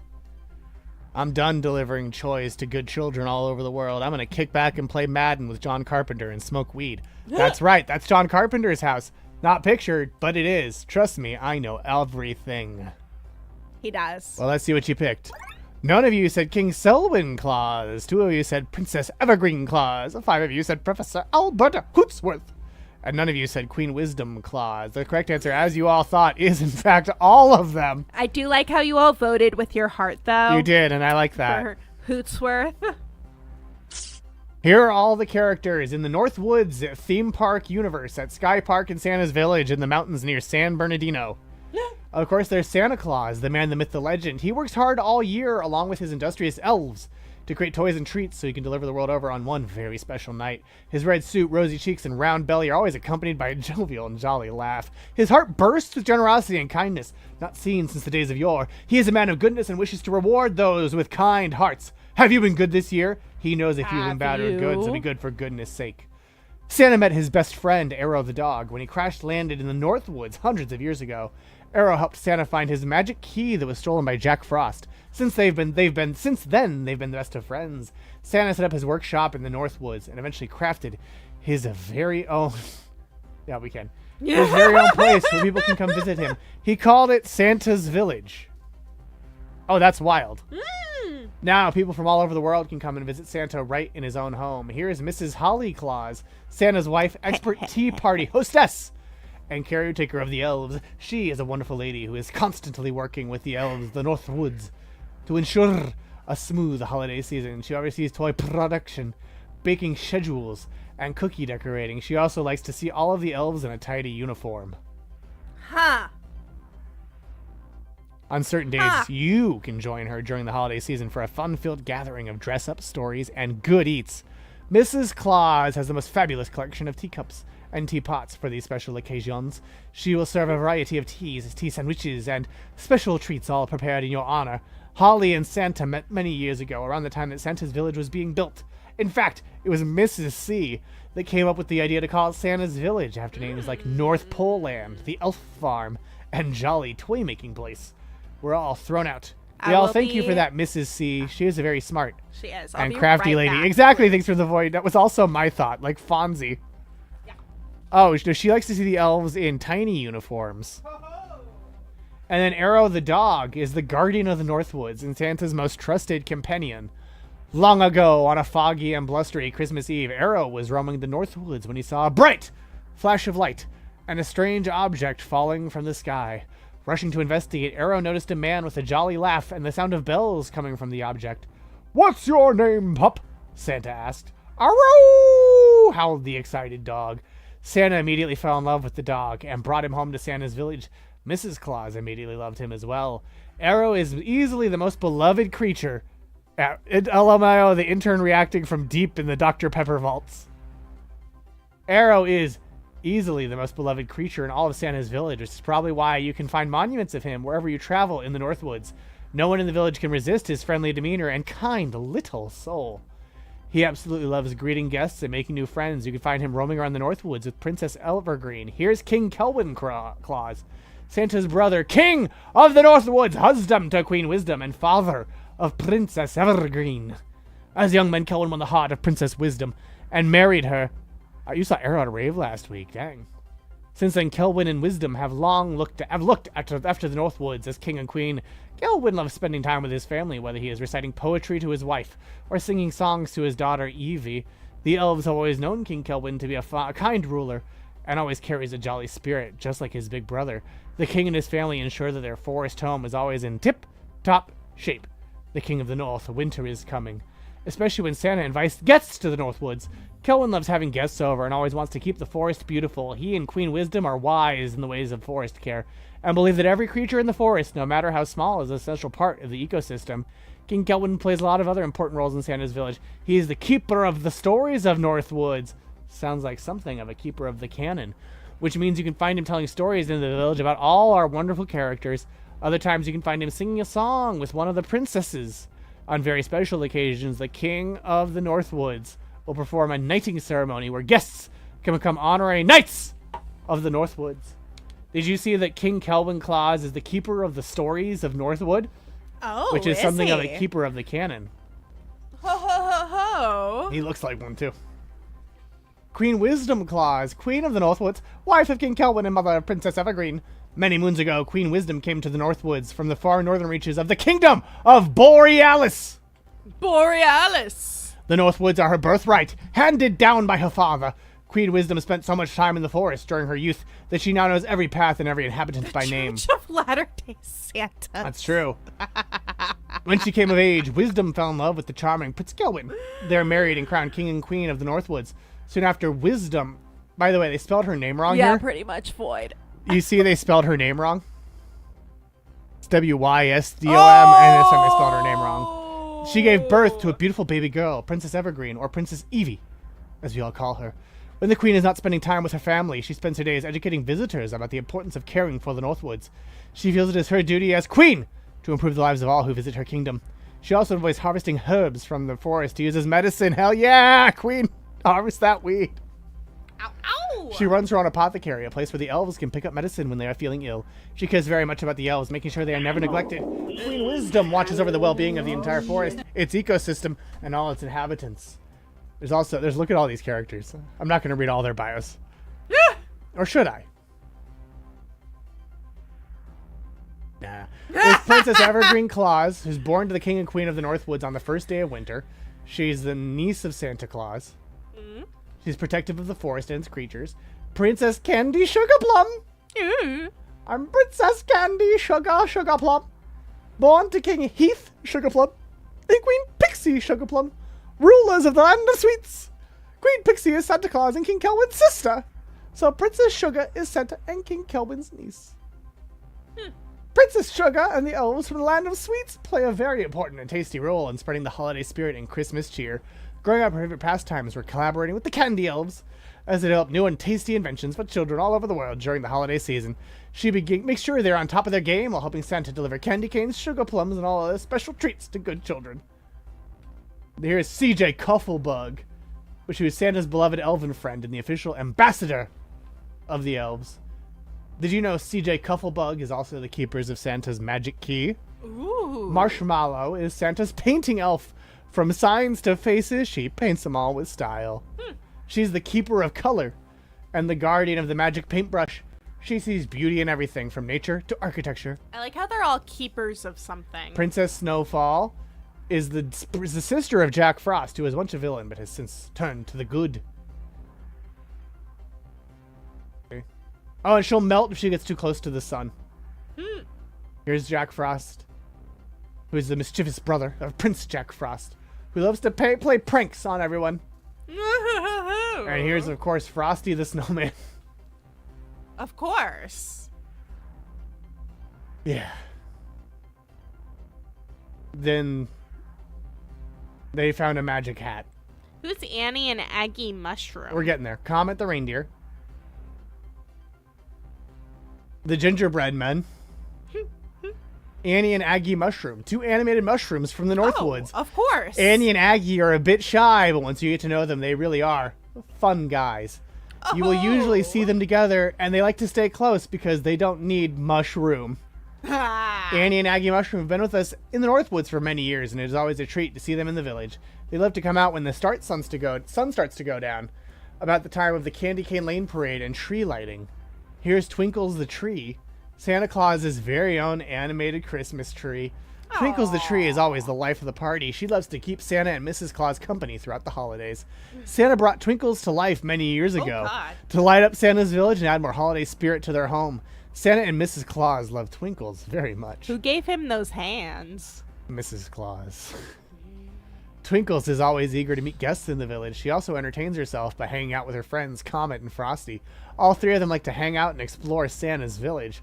Twinkles loves to throw parties and attend them too. Everyone in Santa's village agrees that she is the most fun to have around. Her favorite thing to do all around the village during the holidays is to attend the lighting of the village tree. So she attends the lighting of an inanimate version of herself. Wow. She waits all year for this event. She loves to jingle all around the village and meeting new guests, and they love to sing and dance around her. Make sure to keep a lookout for her because she's very hard to find, unlike Professor Albert Hootsworth. Oh, God. The smartest owl in the Northwoods. That's just that app that teaches you Spanish. Duolingo? Yeah. Yeah, he also has to make fake wings because he was born with teeny ones to fly. Oh. He went to college and became a professor. The Lord and Lady Winter were so impressed they asked the owl if he might be interested in teaching their children. He agreed. Professor Albert, as he is known now, went on to teach the Claus children. Santa, King Selwyn, and Queen Pixie were all tutored by Professor Albert when they were younger, which is why they know so much about a lot of different things. And then finally, Seamus the Leprechaun is perhaps the most elusive of the Northwoods characters. Every year, Santa Claus invites Seamus, the leprechaun, to come to Santa's village to celebrate St. Patrick's Day. Originally from Ireland, Seamus holds the Emerald Isle in his heart and loves to help Santa decorate. Around March 17th, you may even see gold coins scattered throughout Santa's village by Seamus and his friends. Wow. They're just like, how do we extend the life of our fucking place? One of Seamus's favorite things to do is play music that inspires people to dance and jig. Wow. He adores traditional folk music and is certainly one of the liveliest characters in the village. His favorite color is green, of course. And he has been known to wear a shamrock or two in his hat. Once St. Patty's Day ends, however, Seamus disappears from the village. He won't be back until the following year. Well, hey. Wait, we gotta see if that guy can help us. We're gonna. But here's what you can do. Northwoods Express, you can ride a train. There's tree lighting, the tree's favorite part. Adopt a reindeer. This is where the fake reindeer names are from. Mama Jangles and Mama Jingles. You can meet and then adopt their children. Huh. Cookie decorating, Village of Lights, Fantasy Forest Experience, Entertainment, Silver Bells Arena in Santa's Village. Santa's House in North Pole. How can I help? Hi, I'm the Sky Park virtual assistant. I can help answer questions. That's so lame. They don't even have the little guy. They just have Sky Park. How does Santa know Seamus? Checking. Gathering. This is ChatGPT for sure. I don't have a response to that for the moment. Why not?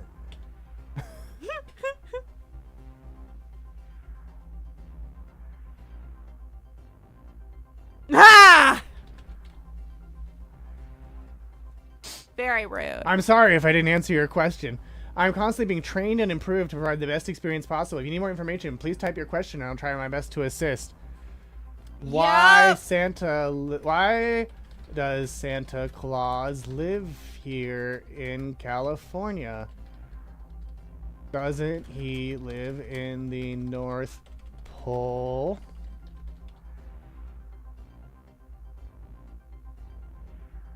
That's not my question. But nice deflection. Why Santa? Okay. Do you have answers for any questions? Because so far it has been a goose egg. How Santa? I'll ask that next.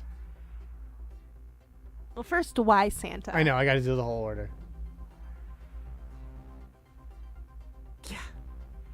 Why Santa? I like how it's just like, look on the website, Yeah. you loser. Yeah, and call them.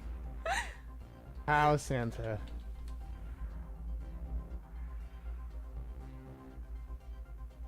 When Santa? If Santa? If?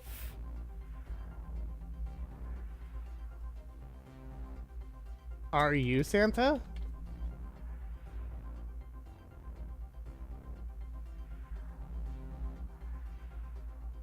Okay, well, you don't have any answers for me, so I don't care about you anymore. But you know what I do care about? What? I have a...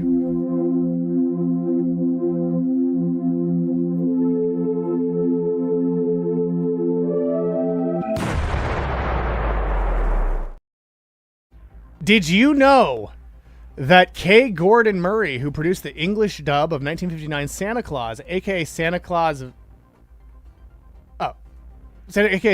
versus the Devil, also produced a trilogy of shorts which promoted the Santa's Village theme park chain.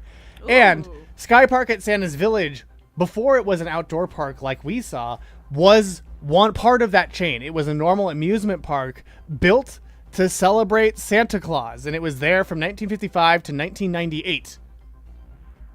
No, wait, taking that back. This was filmed at the Scotts Valley Santa's Village, which was there from 1955 to 1998.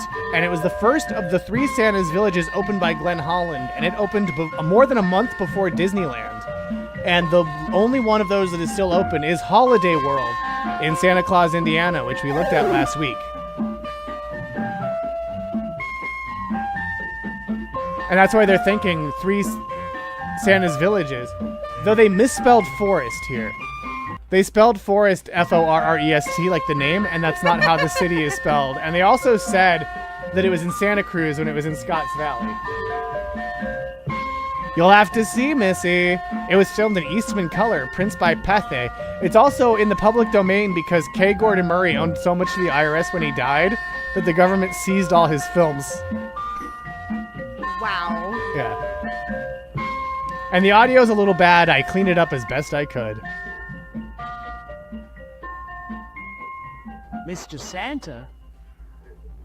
Mr. Santa? Mr. Santa? The children are here. Welcome to one of my many villages. I know why you came here. Santa. So let's dispense with formalities. Children are And here. take a ride in my sleigh. As Dancer, Prancer, Donner, and Blitzen need the exercise. I love the tight editing of this thing. Mm-hmm. Like, we definitely have to see Santa walk to his thing. Come on. Look at them go. Come on, Dancer and Prancer.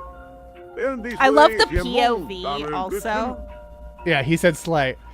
The audio was even worse on the original. Yeah, it was so bad. Oh, we heard sleighs. I mean, he is in California. That's true. We voted that that's okay.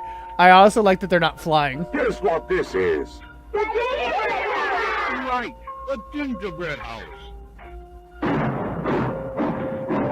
Boom, boom, boom, boom, boom. This is the train that carries my visitors around the village. It transports my hostess from one place to another. I have no idea what he said rides that train. I think he said visitors, but it was so degraded. Oh yeah, the kids are licking that house. Keep their tongues to them. Oh, also look at the bunny on the train. Oh. Yeah, this is the Polar the welcome Express. house, where we greet everyone visiting with me. I thought it was Sky Piercer. Snow Piercer. Do you know who that is? Right, Mr. Wiz! Mr. Ferocious Wolf.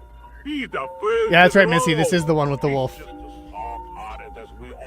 He did 3 of these films. They're a trilogy of film shorts. Miracle. It's a trilogy of film shorts to promote these Santa's Village theme parks. Happy Christmas, Wiz. That's where his helpers live. I'm pretty sure this is Bad Reckoning. Of the Little Shepherd. Yeah. It's the Chapel of the Little Shepherd. Look who's here. It's Wiz! Yes, Wiz. Hi, Santa. What are you doing? Showing the children my ability. Fluval. Hey, blog, thank you for resubscribing for 24 months. And drive all over the village. Through my The Cookie system, Wizard? It does look like Cookie you can Jarvis. take the Jarvis, children the Cookie everywhere Wizard? Without walking. That's Yeah, that's my other favorite thing, Missy, is it's definitely the same actor, for at least for them, as in the movie. I'll take over now and show the children the rest pretty sure of that's the village. Wiz. Oh, yeah. Also, yeah. That's the iconic crowd per gong. This, children, is the Easter Bunny home. And of course, this is Mr. Bunny himself. Hi, Mr. Bunny. I love the constantly moving camera. That just makes it so horrifying.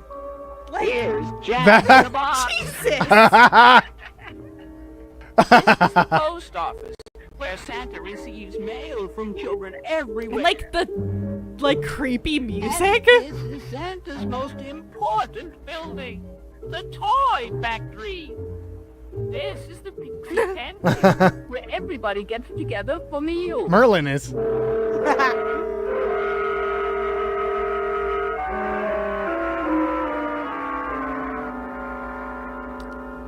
I think so. Yeah. That's the idea. Didn't I tell you it was faster and better if you did it my way? I gotta clip his laugh. I gotta clip multiple Merlin quotes and make them sound alerts. Who the fuck is that? It's Puss in Boots. Chief of my security police, Mr. Perthenbrink. He doesn't sound anything like Antonio Where are you Banderas. going, Mr. Puss? Hi, Mr. Santa. Someone is approaching the village, Where are you going, Mr. Puss? and I'm going to find out who it If I could play a sound alert when people unsubscribe from the channel, it would be, where are you going, Mr. Puss?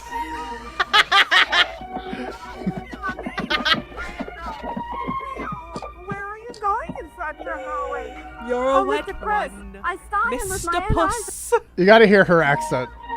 Ho, ho, ho! Merry I'm pausing this Christmas! until that sound alert's over so you can hear her line reading. Where are you going in such a hurry? Oh, Mr. Press, I saw him with my own eyes a few minutes ago. Right now, I'm hurrying on my way to warn Mr. Santa. You go ahead, Your Highness. In I'm the meantime, worrying on my I'll way take to down the call altar. Mr. Santa. I'm going on my way to call. Oh shoot! I like restarted. There we go. We have to watch her again. She does sound a lot like the one. This whole thing is very Manos, the Hands of Fate.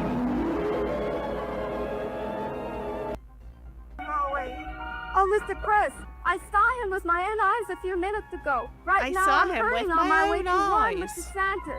Oh, you go ahead, Your Mammals, Highness. tits In of the fate. meantime, I'll take care of the ogre.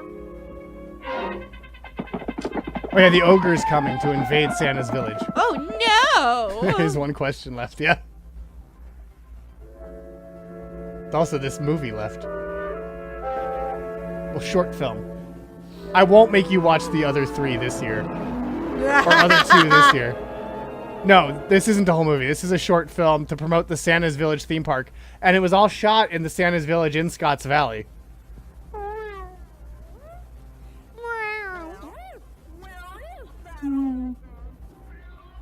Not dismissively, it's just less long. Look at the ogre! Ah! Jumping catfish! Where are you, Santa Claus? I am looking for you. And when I find you, I am going It really feels like Satan. Oh yeah, this is still delightfully insanely long trivia. The trivia show in the middle of trivia. No other trivia show would dare. Yeah, no, all 3 videos have the same characters. Yeah, it's especially an insanely long video to show on the second to last trivia question and just force everyone to stay up for the duration of this.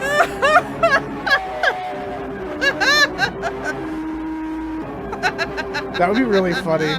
Wiz, don't give me ideas. Yeah, we just watched the entirety of Steven Spielberg's War of the Worlds. It's like a few more minutes. This is the climax. Oh, Mr. Santa, I was reuniting everybody to form an army and thank the ogre.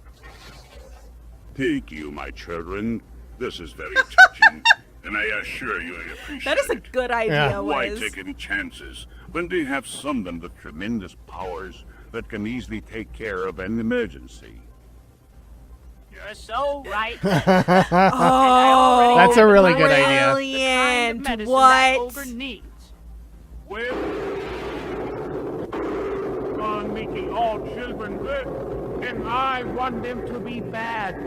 Like Everyone me. forget Wiz says Okay. this so that when we do it, you're surprised. Why taking chances when they have summoned I want you to tremendous hear this powers part. that can easily take care of an emergency? You're so right, Santa. And I already have in my pouch the kind of medicine that ogre needs. Well, on making all children good, and I want them to be bad, like me. The ogre's like, I don't want you. You want all children to be good when I want them to be bad, like me. Okay. I'll be feeding you, Santa. And Merlin's like, hey, I'll be seeing you, Santa. I gotta go deal with this ogre entirely off screen. So now it's all reaction shots to whatever Merlin's doing to defeat the ogre. We see none of it.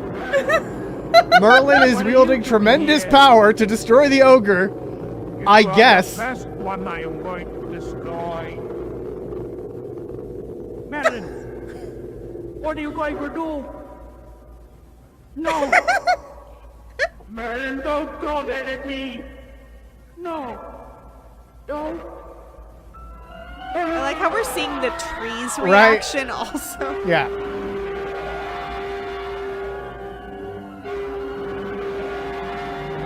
No, we saw the ogre. The ogre was that big tree-looking creature, but not the tree they looked at. And now they're just dancing because Merlin won. And now she's just singing.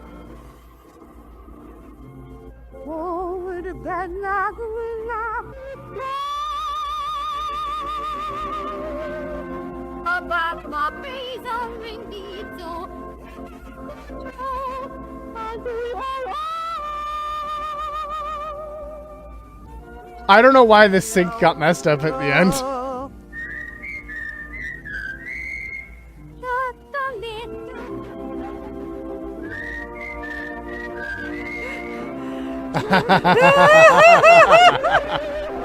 Necro Tele. That's a great point. Conicon. That's a good name too. Yeah. That was your first chat. Thank you for chatting. Necro. Despite what you're seeing, we are in the middle of trivia. We have one more trivia question left, and I watched this whole short film that is in the public domain in between questions 11 and 12. This is the kind of amazing That's deep what you dives get you'll only get on here. Grand Trivia.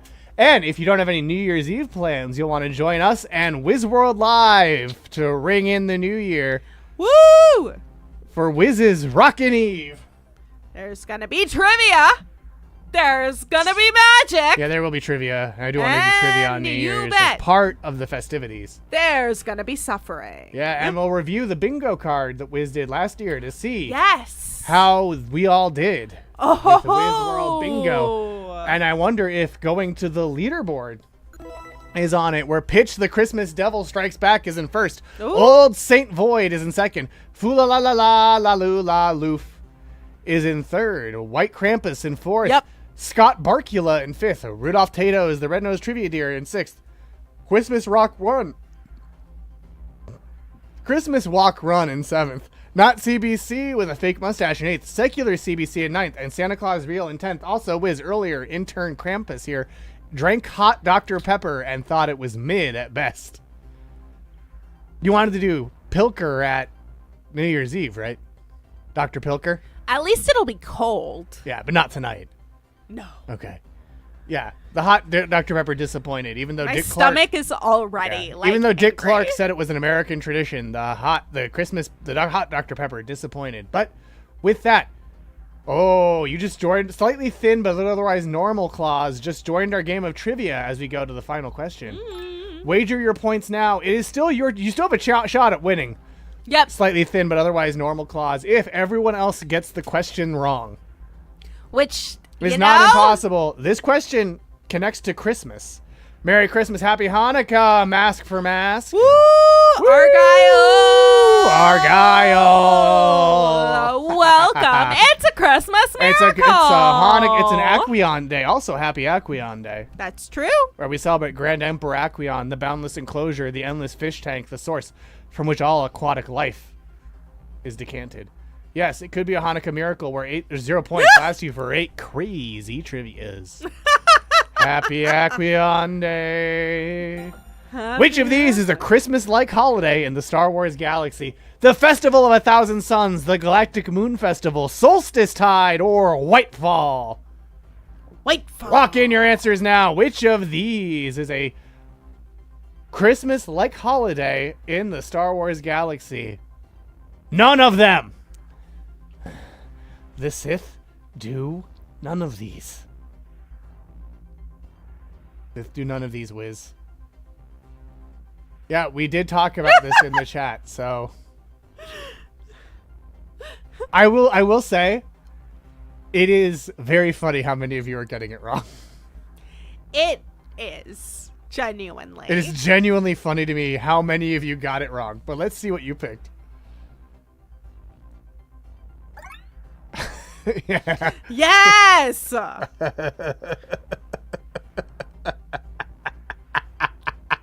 Good. 0 of you said Festival of the 1,000 Suns. 4 of you said Galactic Moon Festival.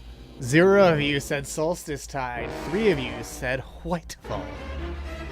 Well, the correct answer is all of them except for Galactic Moon Festival.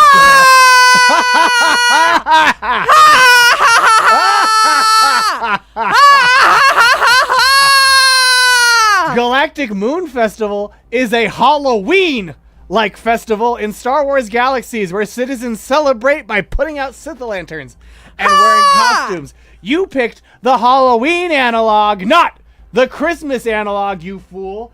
You picked because there's different civilizations, Missy. Ha! Whitefall is an Ewok holiday, Solstice Tide is a Coruscant holiday, and the Festival of 1,000 Suns, Ete Fontuna Sharakun, is a midwinter festival celebrated by the Hutts, where all clan rivalries and blood feuds are set aside for one night. Blood feuds! Allah, the historical Christmas truce. Is Blood War on the bingo sheet? Should be. Nerds are idiots. Because, yes, Galactic Moon Festival is a Halloween-like... Blood War. What the fuck? Blood War. Missy! How dare you spread that slander again, just like a whom named Maddie. The Sith do not celebrate Halloween. The Halloween-like holiday in Star Wars galaxies is the Galactic Moon Festival, which features Sith-o-lanterns and wearing costumes, but the Sith do not celebrate it. The only Sith in that era are Darth Vader and Darth Sidious, who do not celebrate it. There is no proof that they celebrate it because the holiday was created by Jabba the Hutt, and so it is only for people in the 2 towns featured in the game, neither of which is home to Darth Maul, who's dead, Darth Vader, or Darth Sidious. So they do not celebrate it. No!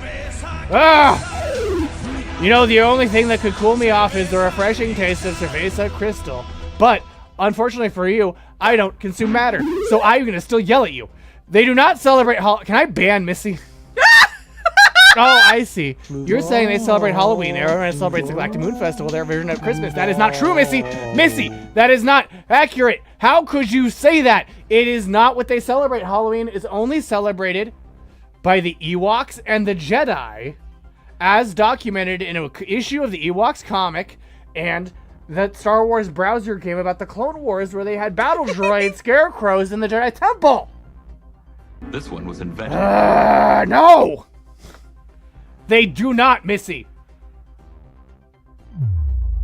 I need to free my mind. Oh, Merry Christmas! I need to pretend I'm in a reality where third-dimensional beings aren't this dumb. The only thing that will make me feel better is going to find out who won our game of trivia. In third place, it's none other than Rudolph Tato's the Red-Nosed Trivia Deer. In second place, it's Scott Barkula, and in first place, it's none other than White Krampus, who didn't spread filthy slander and would let the Sith celebrating Halloween and came from behind on that trivia question with 4,129 points. Only Came the from balm, so far behind. Only the balm of sweet trivia. Who are you? Who are you, White Krampus? White Krampus, who are you in the chat? Merry Christmas! What are you sending, Void? Who's White Krampus? Okay, Void. Fidel! Congratulations, hell Fidel. yes! Planko, you won. If you DM an address to any Forest Keeper of the Canon on third-dimensional Discord address. or Radio Free Multiverse on Instagram, we'll send you a little thank you. Yeah. For playing and winning our game of trivia, but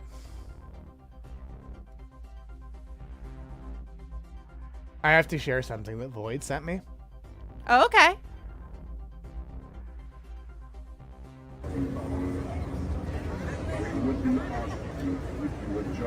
Oh! For this holiday my master requests your assistance. Join me, and this season you will be a powerful ally.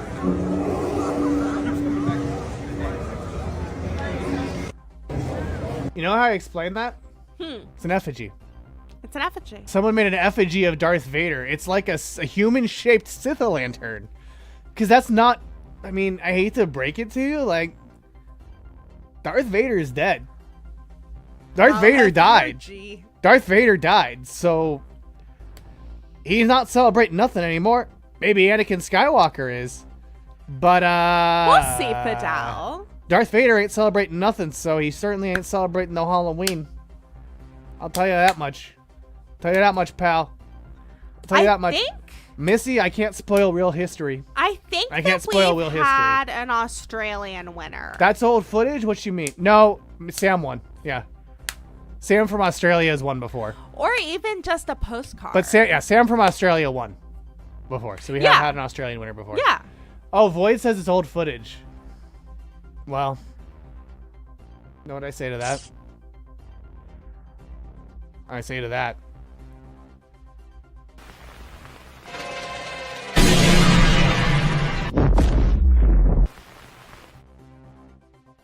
I blew up the world where that happened. So, I blew up that world. So, you know. The first winner in all of Socialist Europe? Prove it happened. I'll edit out of the photos. Amazing. I'll memory hole that dang thing. Never happened.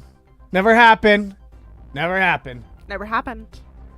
Vader has never celebrated Halloween. What are you even talking about, Fluval? I have no memory of I was this. just giving examples of things that never happened. I have no memory. I picked the most that. ludicrous thing I could ever think of and then really doubled down on it. You know? It's pretty ridiculous. Yeah, you know what else is ridiculous? What? That sometime on Tuesday, New Year's Eve in your world, we'll be doing a collaborative stream with none other than WizWorld Live. So be sure to follow us and WizWorld Live and tune in during our New Year's Eve spectacular. Sometime, indeed. And keep your eyes on our socials and WizWorld Live socials to find out when the whole dang thing's gonna start. Merry Christmas to all. Happy Hanukkah to all. 8 more nights. And I'm glad I got to inflict. Well, you'll also be getting some suffering because I'll be there. When I say will be there, I include me, Fluval, not just other interns associated with this network. Thank you. Happy holidays, my friends. Mask for Mask. Thank you. And then we'll also see you next Wednesday for an all-new episode of Grand Trivia. We'll see you then. We have your coordinates. Ho, ho, ho. Merry Christmas. Ho, Yes, ho, for that. ho. Yeah, send a whisper to us here on Twitch or DM us on Instagram, whatever works best for you. And then we'll see you next week. We have your coordinates. Trash. Fluval, Fluval, Fluval, Fluval,